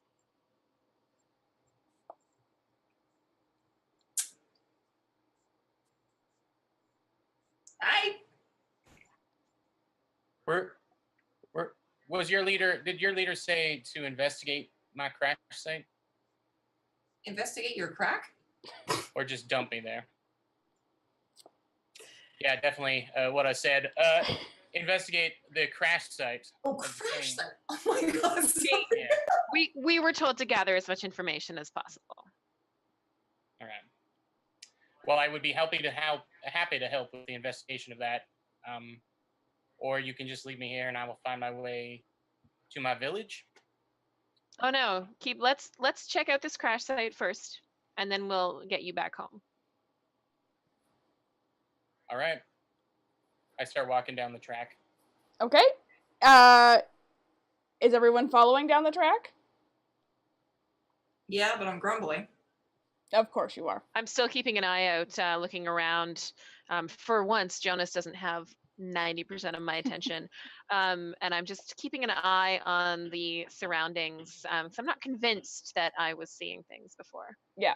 I would like to give Jory a hand with the kind of scouting around. Mm-hmm. I'm kind of on high alert as well, so maybe I can give her. I can't roll really well, but I can give her advantage on that. Yeah. So go ahead and make a perception check with advantage, Jory.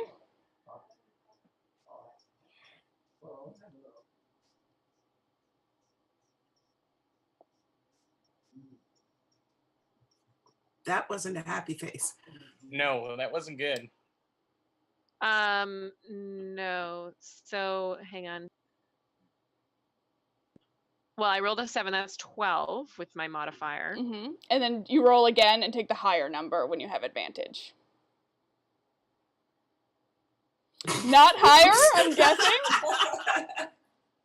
No, that was a lot lower. Okay. So 12. So 12. Yeah, you notice as you're getting closer and closer to the crash site, more and more ravens sitting in the trees, getting louder, and as you get closer, there seems to be more and more of them. Ravens. They're cawing, making noise. I'm gonna whistle over to Og and Perny, and then motion up so that they take note of the birds as well.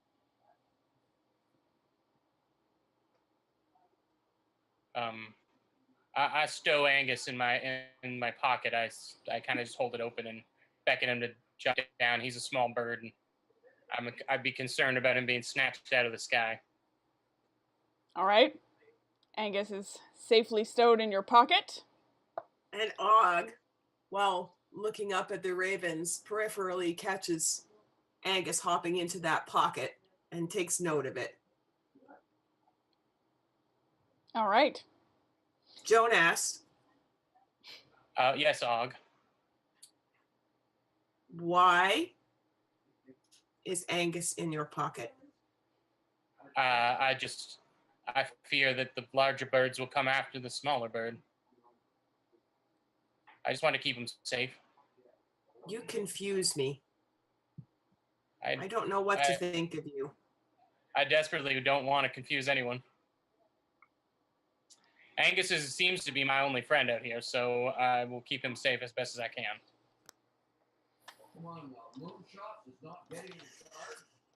Okay, since Og, since I have the ability to understand, can I listen to what the ravens are saying?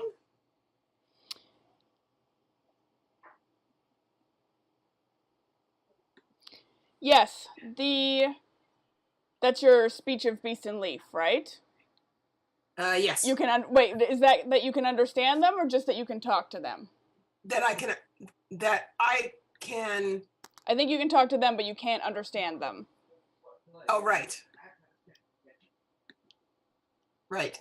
So I would need to use Your speak with animals if you want to speak actually. with animals. Yeah.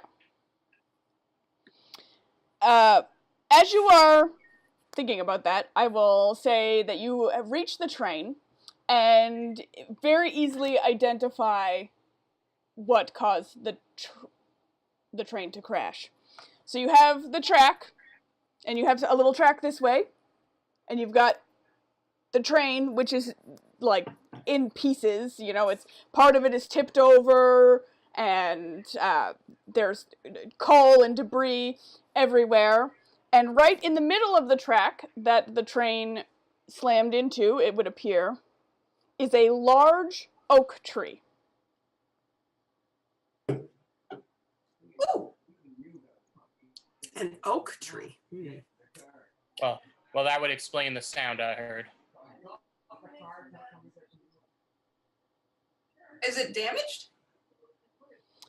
The tree has taken a fair amount of damage. Like, part of it is shaved off, but it's a very large tree, and it's still standing strong. Does it seem peculiar? Does it seem like, is there any vegetation that's around it that would make it, is it just a tree in the middle of nowhere that's just suddenly popped It's up? a tree literally in the middle of the track. Like, track was laid down, but now there's a tree in the middle. All right. So I'm gonna look at Jonas and say, so your employers, do they typically build train tracks with trees in the middle of them? Because it's been a long time since I've been in the city, but I haven't seen a train like this before. So it's just so I have a visual here. The train track is like burst. It's burst up like the tree grew up out of it. Correct. Now, see, we had stopped the train about a mile back. I gesture back up the track where we came from, and we were slowly laying down the track up until this point and past. And I gesture down past where the tree is. Our plan was to, when we, I guess, collided with this tree, we were heading to the end of the track that we had built. I heard only one thing before the impact, and that was Herman yelling at the top of his lungs that there was a child on the track. And that's when I hid. Then there was the collision, and then I grabbed those two spikes for some reason from storage, and I ran into the woods. And I didn't look back. I don't know what's happened here. And frankly, I'm terrified. I start looking through the debris for any of my friends. Okay. Go ahead and roll an investigation check. I lean to Jory and say, do I understand my eyes and that tree shouldn't be there? Yep, I rolled that's exactly right. I rolled an 18. Okay, you don't see the bodies anywhere. I'm like frantically digging through whatever, like trying Yeah. to pretty easily like lifting pieces of metal out of the way and tossing things aside. Yeah, but you don't find any bodies where you think they would be. As you are frantically digging. Oh, yeah, go ahead. Sorry, I was going to say, I would like to turn into a raven to get a better view of the whole area and see if maybe I can see something that we're missing from the ground. Sure, you can fly at second level? Cool. I don't play a druid, clearly. Yeah, so you turn into a raven.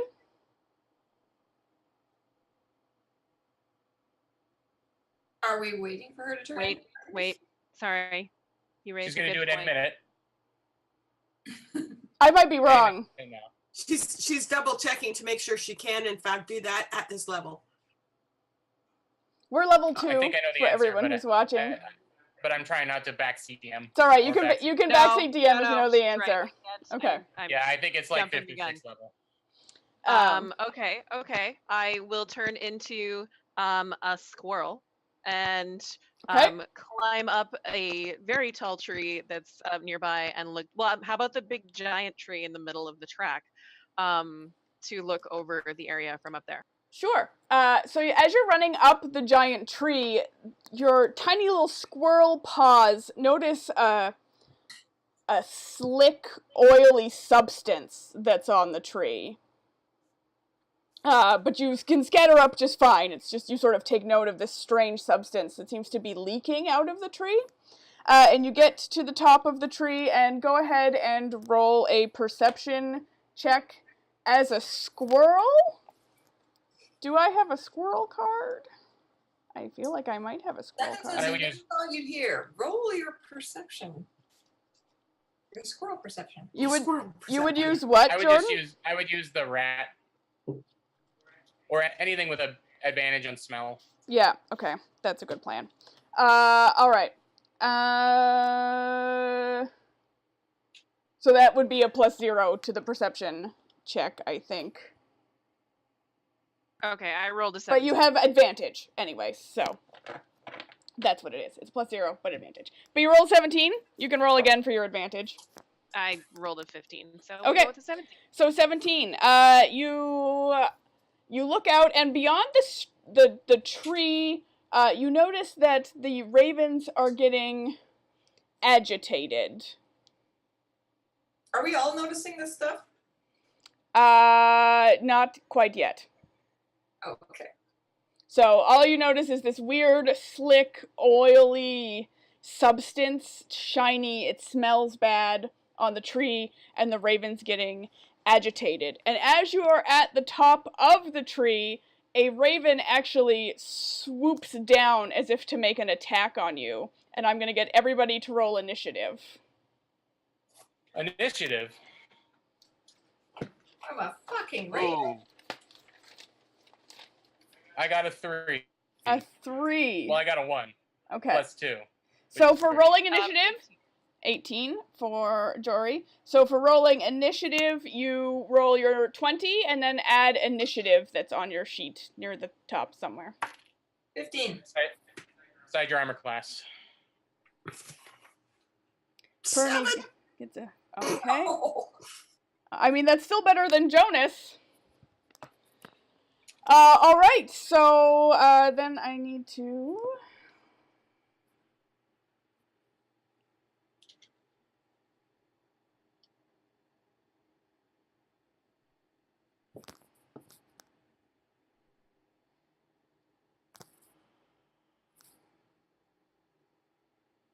Okay. Jory, you get to go first. This raven doesn't actually attack you. It just like goes to make like dives down on you and then kind of like shoots back up again, but it's clearly an aggressive action. What would you like to do? Probably not stay a squirrel. That doesn't seem like the best thing here. I would. Can I get to well, I guess I should just get to the ground at this point. Is the tree leaving a residue on my tiny squirrel paws? Yes. Yeah. Okay. So can I get back down to the ground, like by jumping halfway, and transform back? Is that like 2 rounds or just 1? We'll say it's run round. So you'll use your movement to jump down, and then your action to turn back into a human. Yep. So you can do that. Do you want to do anything else? Bonus action type stuff? Hint, hint. I don't know what she has for bonus actions. I'm not looking at her sheet right now. Nope. Okay. Great. Perny, it's your turn. Okay. So, now you can sense that you can notice that the ravens are being very agitated and starting to act aggressively. Towards all of us? Yes, towards the group.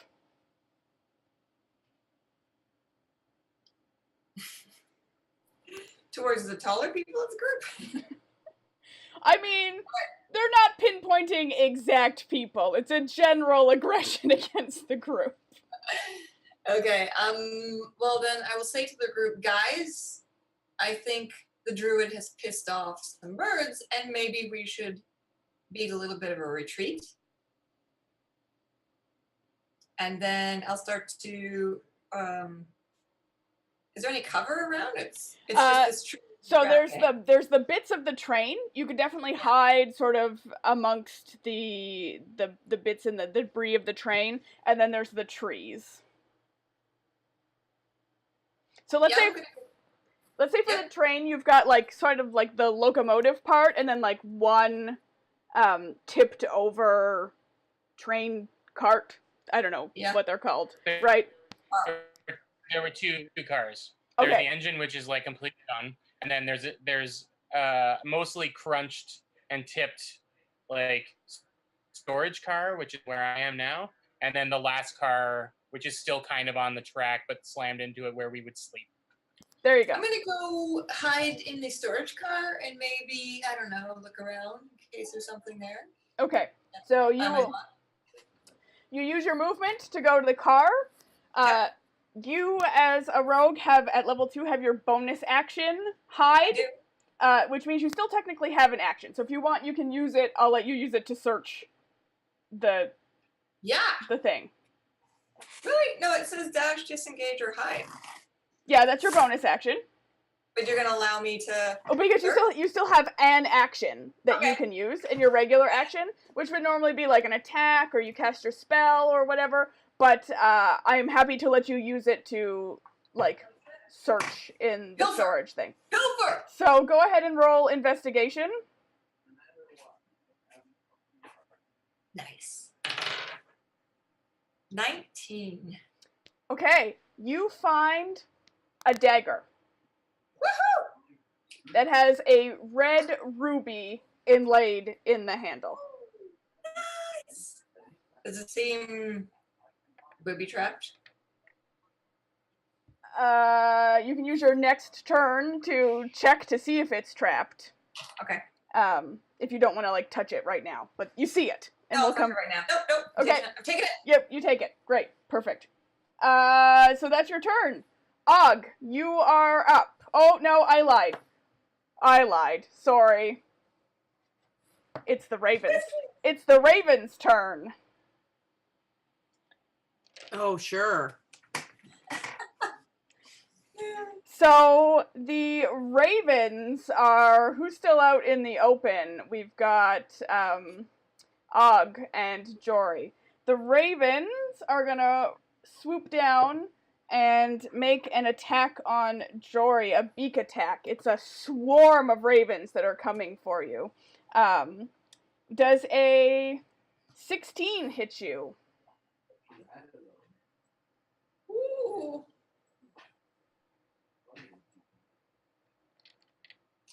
All right. What am I looking So you're looking for your armor class? Right. in- Yeah. So so that's 14. Okay, yeah, so the 16 does hit you. So they're going to do 7 points of piercing damage.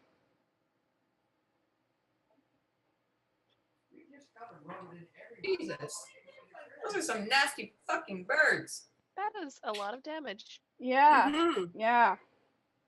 They really hit hard. It's a swarm. There's many beaks, you know. Maybe the beaks only do 1 damage each, but there's like a bunch of them pecking at you. Can I yell something? On your turn, you can. Okay. Og, it's your turn. Okay. Well, torn. Maybe I will cast my speak with animals Mm-hmm. to find out what the hell's going on with these ravens. Sure. Or you could save the girl. Well, but if I try to save the girl, the ravens are just going to attack both of us. So if you cast your speak with animals, it's going to take you multiple. I'll let you ask 1 question a round because it's Right. technically only 6 seconds of combat. Okay, well then, that's very true, isn't it? Okay, so then option number 2 would be to run to Jory, scoop her up, and dive into the debris with everybody else. Okay. Yeah, so you can use, I'll say, you're sort of all close together, so about half your movement to get to Jory. Go ahead and make a... are you accepting being scooped up, Jory? Alright, go ahead and make a strength check with advantage. So roll your d20 dice, take the higher number, add your strength modifier.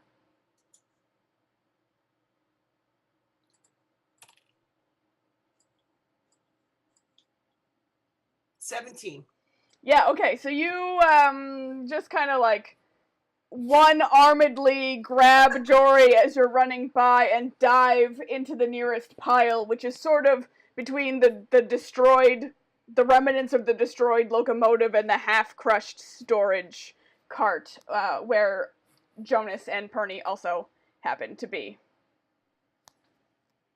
So that's your turn, unless you have a bonus action that you would like to use. I don't think you have much.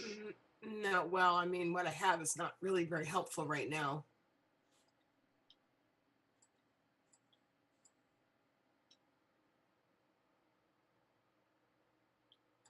Who's up next?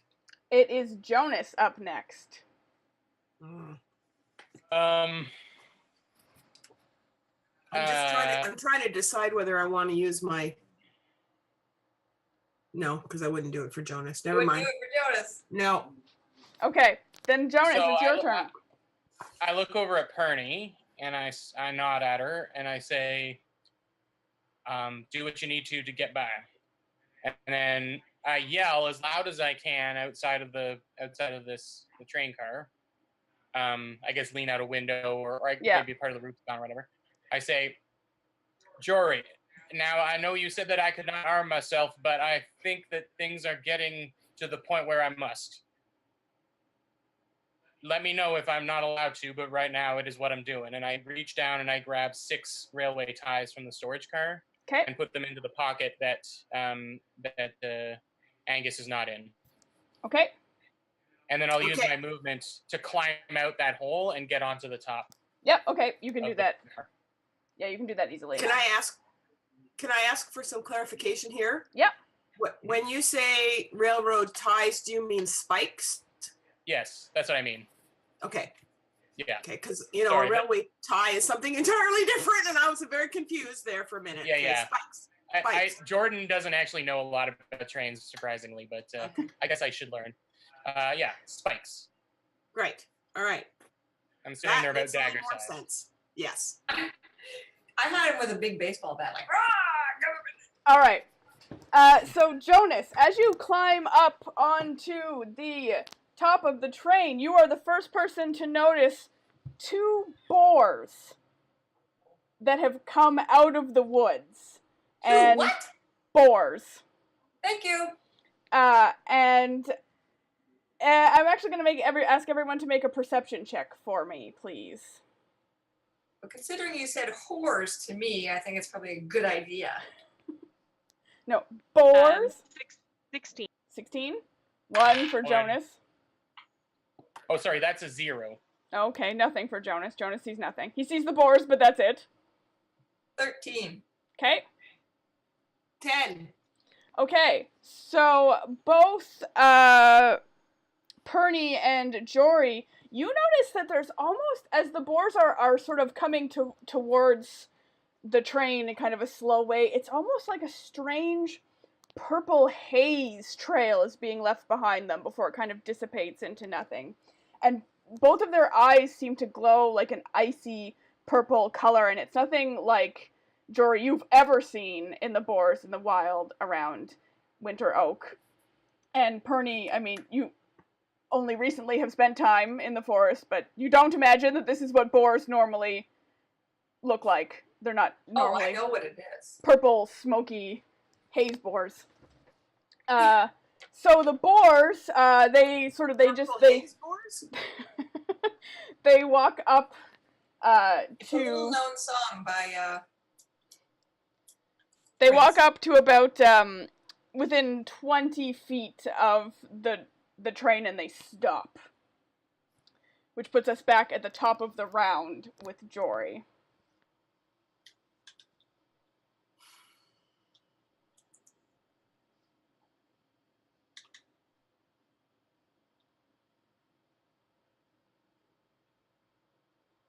Birds are still like swarming around, flying.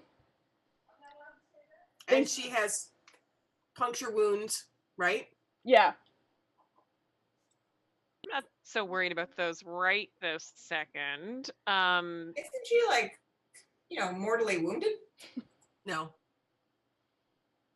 It was only almost half my HP. Okay. It wasn't, that much. It was a lot, but would I have a shot with my short bow from here at one of the ones with the glowing purple hazy? Yeah, I'm gonna say yeah, you can kind of sort of like lean up over some of the debris and junk and shoot with your short bow, for sure, at one of the purple haze boars. Okay. I am gonna do that. Alright, so go ahead and roll your attack. So it's your D20 plus whatever it says next to your short bow.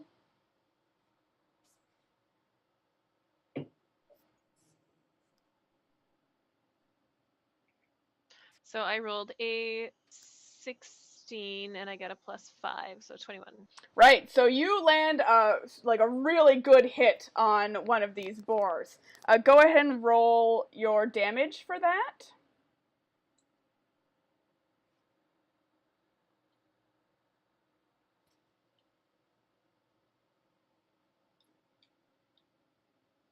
Seven.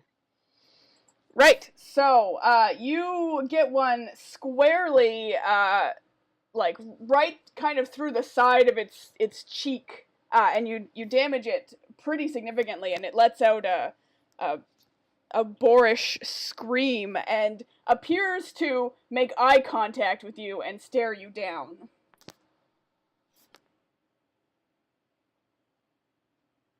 Would you like to use any of your movement? Only to sort of get back behind cover. Yeah, that's fine. You can duck back down again. Perny. Okay, what the hell is going on? So when she hit the boar, what did it do? You said it looked at her. Did it look at her in pain, or was it like, maddened by fury? You can't tell. It just kind of stared her down.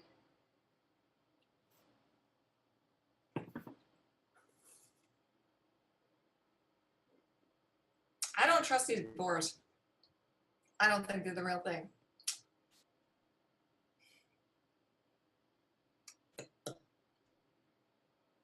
I'm pretty sure there's magic going on. So, but if I talk to someone, that's my turn? it kind of depends. Like, if you want to have a conversation, yeah, if you want to, like, yell something out, you can still take your action. I just want to like look at, or I just basically want to tell Jory it's magic. It's magical. Yeah, so you can yell that. You'll be like, it's magic! It's magic! It's That's magic, fine. damn it! And then you still have your action. All right, I'm gonna take aim at the same board that Jory hit Yep. with my crossbow. Okay, so go ahead and roll your d20, and then beside your crossbow, there'll be a little, like, plus number. You add that to your d20. Side my crossbow. Yeah, if you go to... Got it. Okay.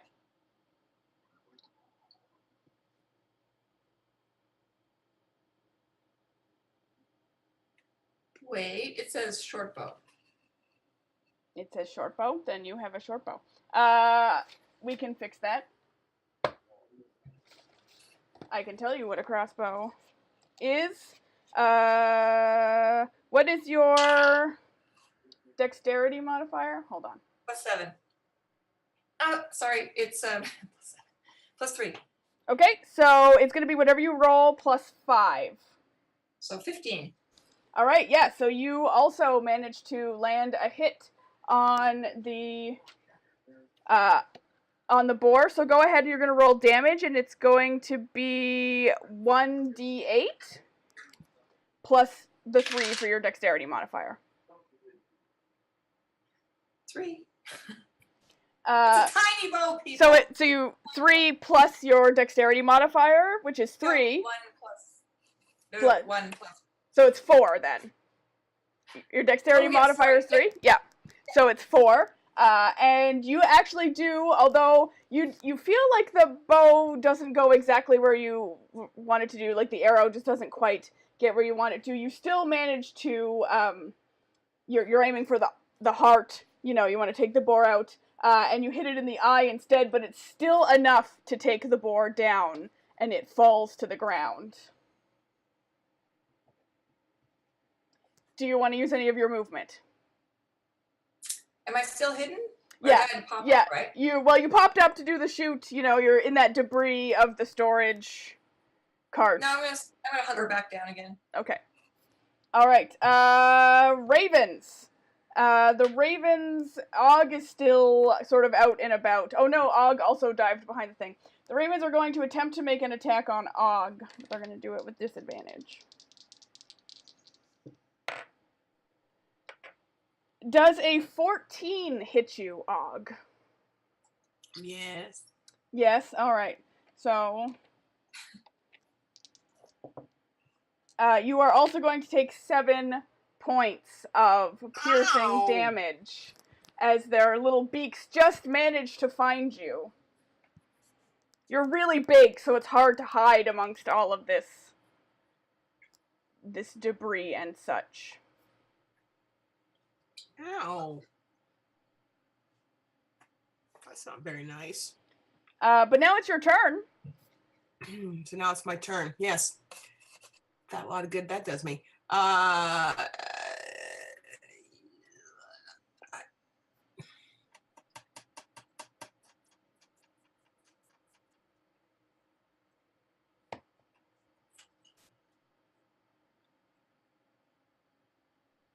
I am.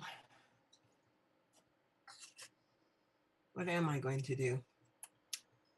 I'm tempted to take my crossbow, take aim at that boar. Yeah, the one remaining boar. Yeah. Okay.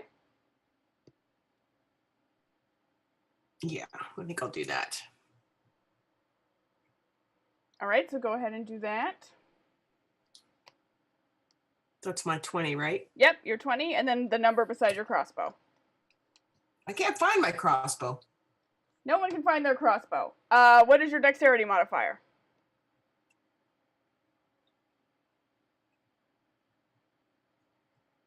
Is it 0? Okay, so it'll just be +2 to whatever you do with your crossbow. Okay. 9. That unfortunately does not hit. You're distracted by the birds, you're overwhelmed, and the arrow just goes wide and does not hit the boar. Would you like to use any of your movement? My movements aren't going to do me much good.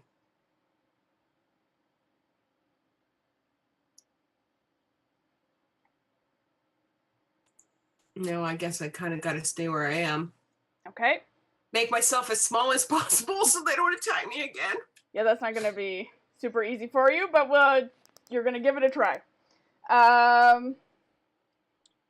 Bringing us to Jonas.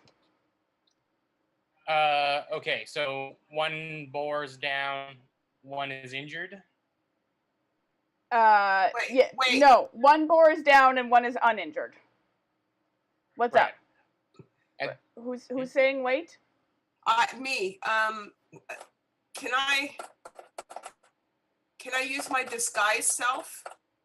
No, you already did. Unless it says as a bonus action, you used your Okay. action to make the attack on the boar. Okay. All right. So next round, you could cast disguise self as your action. Okay, Jonas. And I know Jordan heard about Jory being attacked by the birds, but did Jonas see it happen? Yeah, I'm gonna say it's open enough that you can out sort of the. Oh, and you're on top. You're on top of the thing. So yeah, you would have seen down onto the cart. Yeah, or onto the And ground. Jory I mean. What was? Jory isn't hidden. No, I mean you can see there. People are crouching sort of amongst the debris, but you can see them. So Jonas is standing on top of the train car. He's got the railway spike in his hand, and he's looking very nervously at the birds, hesitantly almost. Not super keen on just attacking a bunch of birds while keeping one safe in his pocket. But if they go towards Jory again, I will make an attack. Okay. All right. So for the new players, Jordan is telling me that he's going to hold his action so that before his turn comes around the next time, if that happens, he'll get to take his attack action. And now, And actually, yep. I'll use my movement, and with my movement, can I hop down and get down to where Jory is hiding? Yeah, that's easy enough to do. Okay. And then I will use my bonus action to hide with her. Oh yeah, because you're a rogue also. Sure. Yep. Okay, great. My stealth roll is a 21. Yeah, you hide just fine. Yeah, you hide. Let the record know. Great. So it is the remaining boar's turn, which approaches up to the debris that you're all kind of hiding behind or using as cover, and it sniffs, and it makes eye contact with Og, who is trying very hard to be as crouched down as possible, and you just happen to have your face kind of between two pieces of debris, and it makes eye contact with you, and I'm going to get you to make a wisdom saving throw. Okay. So on the top left-hand side of your thing, you have 6, it says saving throws. Yeah. So you just roll your d20 and then you add the modifier next to whiz.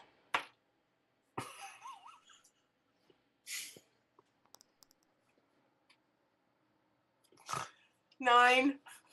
All right. It looks you right in the eye, and you are overcome with fear. And you're going to take 3 points of psychic damage. Oh my god, you're getting pummeled. So that goes on my damage thing? Yeah. Oy. So you can type 3 in there and then hit damage. Yeah. All right. Top of the round, Jory.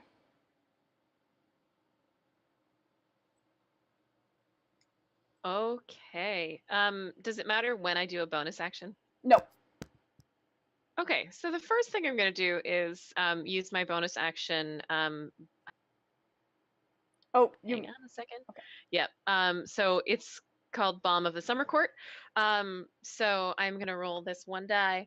and hopefully heal some of Og's wounds. Okay.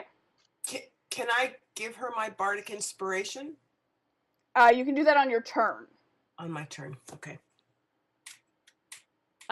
Okay, so unfortunately, I only got a 2, so it's Oh better my than God! 10, but I mean that's how many you heal back.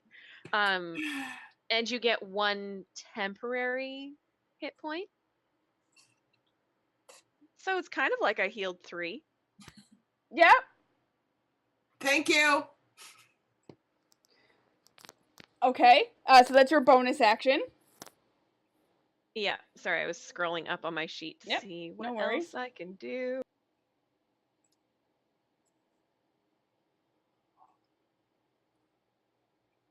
Okay. I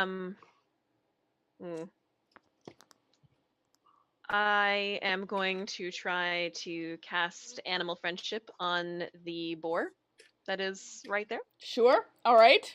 I assume the boar needs to do a wisdom saving throw. Yes. Against Even as a spectral boar? against your, so it rolls a 7, which I assume does not beat your spell DC. Yeah, I rolled a 15. You roll for that? Okay, it's fine. Oh, do I? Oh, I'm not sure. I I don't- don't know how the spell works. just a second. If I don't, oh, it says 13. Yeah. Okay. So it fails. So what happens? I think it's charmed by you now. Yes. So it is charmed. Unless it has an intelligence of 4 or higher, though. So if it has an intelligence of 4 or higher, that's irrelevant. It does not. Okay. Yep. So it is charmed for 24 hours. Okay. Pet boar. Can we name it George? You can name it whatever you want. We're naming And it I George. will love it and pet it, and it will be my squishy. Yep. So it won't attack you now, I guess, is the point. I have never... There we go. Okay, it is charmed by you. Excellent. Are you going to use any of your movement? No, because the birds are still out there, right? Yes. Yeah. Yeah. they're No, still gonna hang out back here with my charmed circling boar. around. All right. Now the ravens are going to make an attack, and they are going to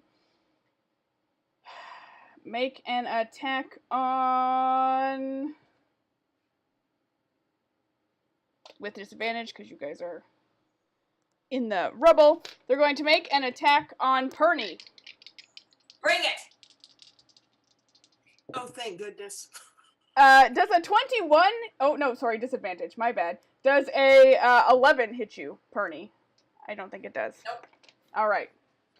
So they try to get down, but between like the bigger bodies that are around you and all And my the dog. debris, and yeah, you're just moving around, I guess. So you're hard to hit, and they miss. Now it's your turn.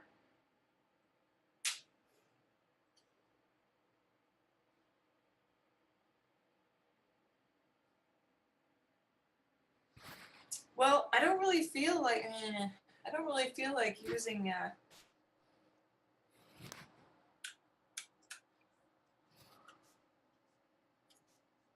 Can I use my lifeline? Joe, do you have a detect magic? No. I'm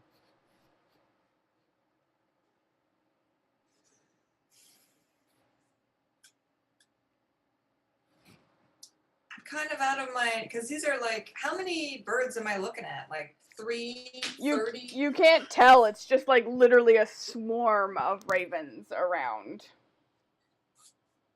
I'm gonna say there's about 30. We'll pick a number. About 30 ravens. So I don't feel like brute force is the way to go here. Also, the word brute force and halfling.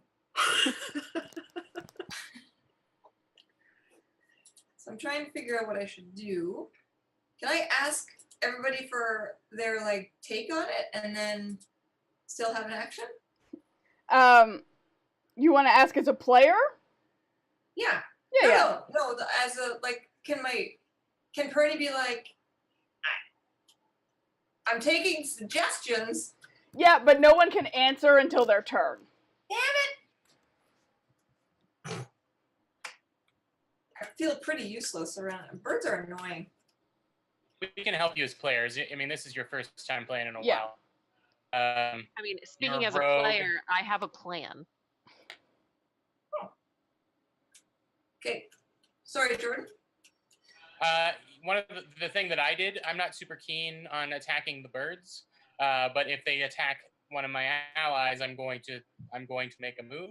So that's something you could do. You could level a weapon at something and just give a trigger as to when you do it. Because Okay. if you're apprehensive about the fight or something like that, yeah. So just get ready for it, and then if they attack, then you can jump in and say, I hit it back. Yeah. Okay, that's what I'll do. Okay, you have to sort of specify so you want to say if they attack an ally, you'll attack the birds back? Okay, yep, that's fine. Wait, is Jonas an ally? For the purposes of this, yes, although, I mean, Well, you no, can she can figure that out. You can exclude him if you want. Yeah. You can No, say, no. if they attack anyone except Jonas. No, Okay. an ally. Alright. Perfect. Og. It's your turn. You take... Is it not the boar's turn? No, the boars go after Jonas. Oh. Okay. So you took some psychic damage looking this boar in the eye, and it's still did. right there looking at you. I did. So I think I might want to cast my Speak with Animals and find out what the hell's going on. Okay. So, like I said, you Does can cast it for your action. I'll let you ask one question a round. Yeah.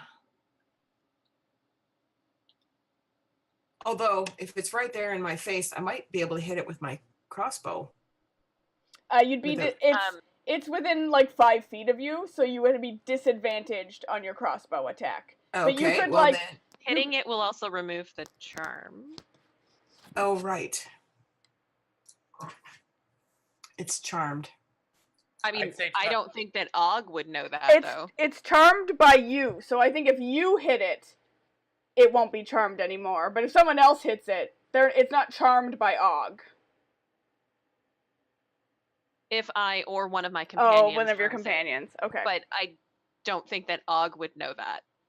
Og, I would talk to that animal like you do best. Yeah, I was going to say, talking to them is what I do best. So Especially if it's charmed. I think that perhaps I'm going to cast my Speak with Animals. Okay. And one question.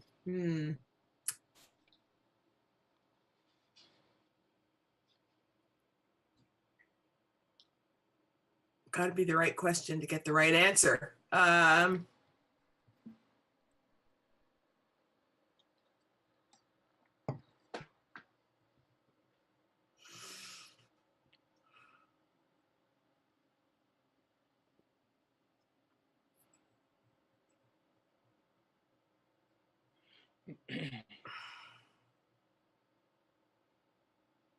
Can't ask, if you ask a really straightforward one, it's going to be too simple, like, why are you attacking us?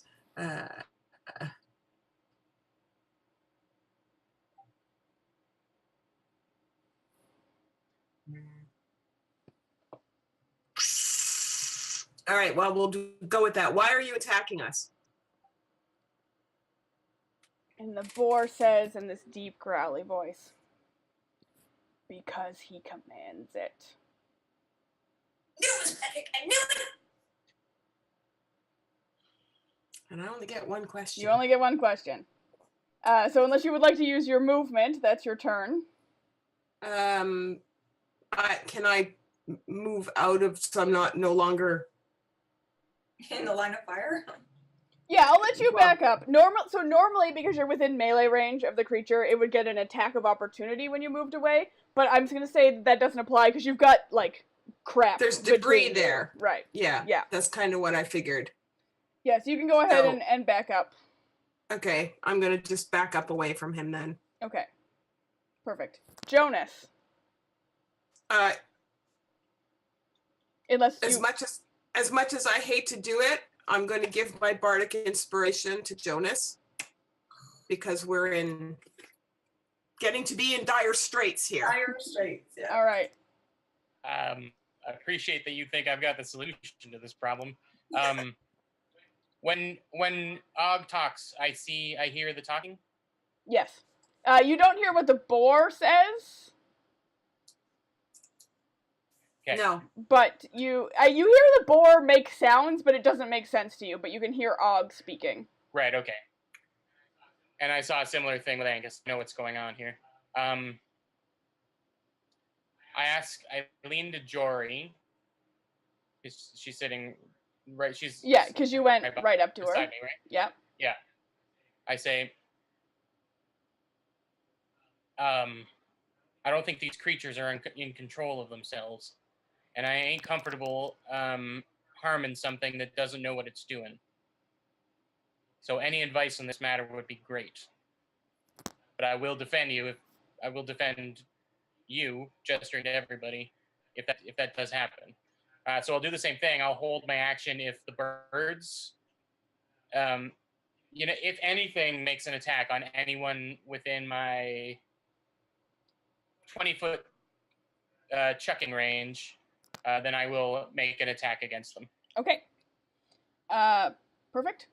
So now it's the boar, and the boar kind of like starts to push up against the debris a little bit, before, for a moment, just seeming to shake its head just for a moment, almost, Og, you can see almost as if it's regaining a little bit of its control over itself, and in that brief moment, it takes the time to turn around and run off.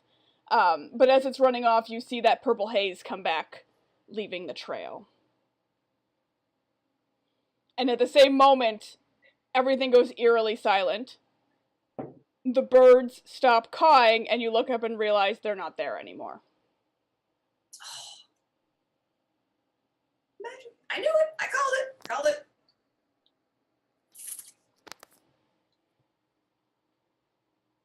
What would you like to do now? Are we out of combat now? Yeah, we've dropped out of combat. Is it still running? The boar, yeah, it's disappeared. Like, it went into some trees and you can't see it anymore. Ruins my plan. Stupid boar. And the birds are gone too. Yeah, the birds vanished. Like, the boar you saw like run that. off, but, like, the birds went silent like and then disappeared. magic. Now, Og, I recognize that magic you used. Did you say something to that boar to make it run away? No, I didn't say anything to it. I had asked it a question, but I said nothing beyond that. What did it reply? Well, I asked it why it was attacking us, and it said because he commands it. Right. That's not ominous at all.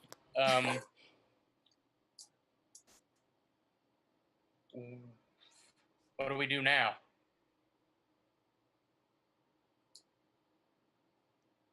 Jory, suggestions?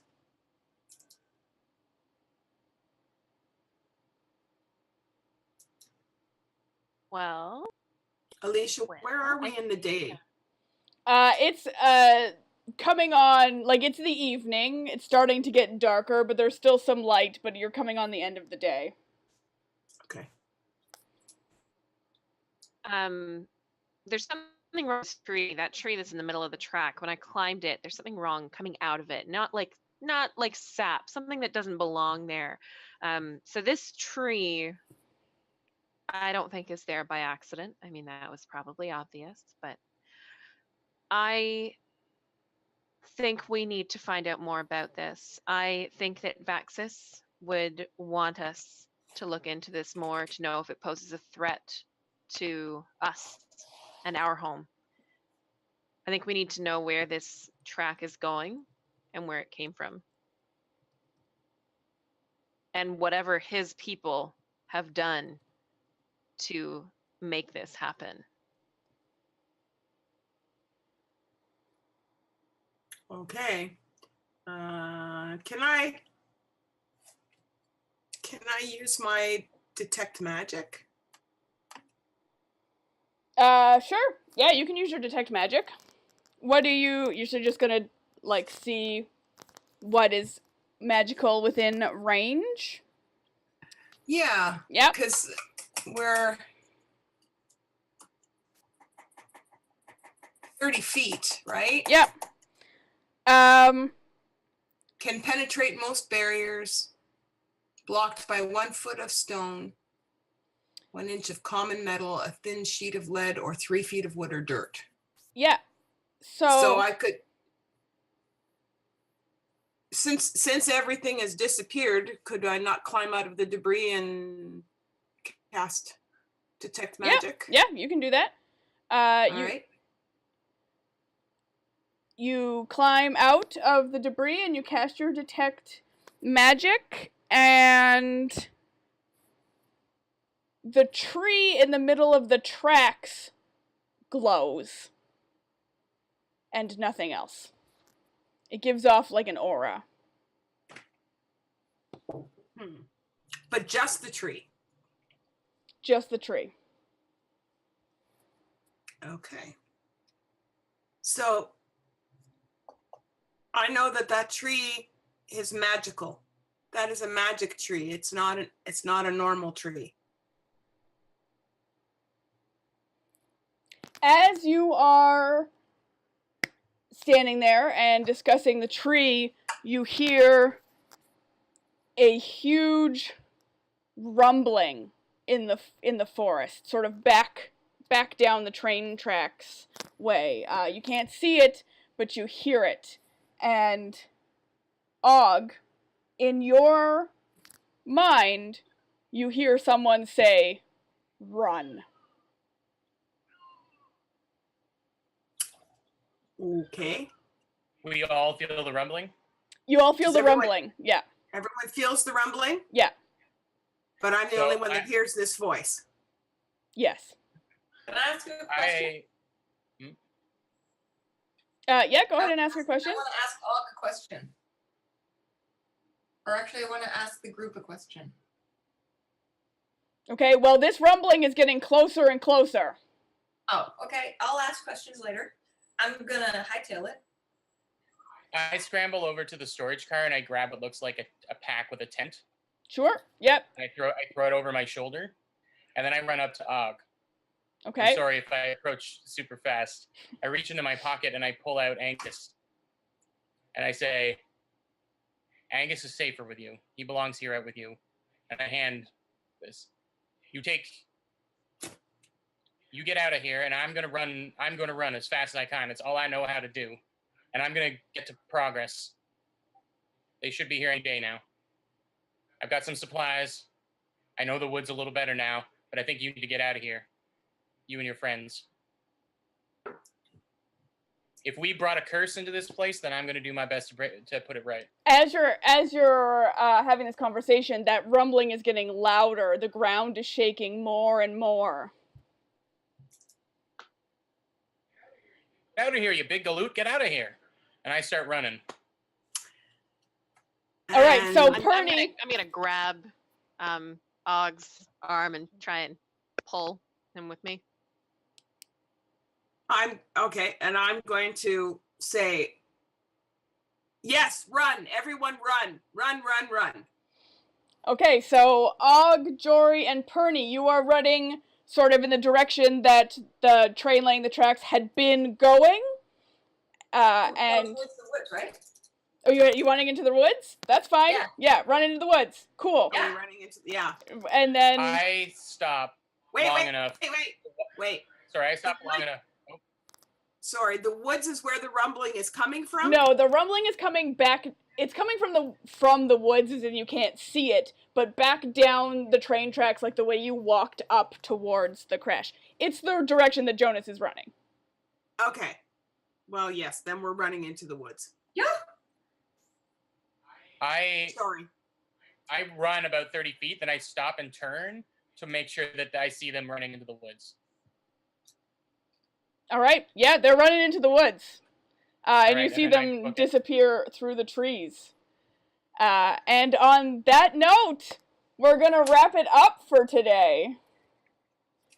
So good first game, everyone. We're going to wrap it up Yeah. in mid-flight.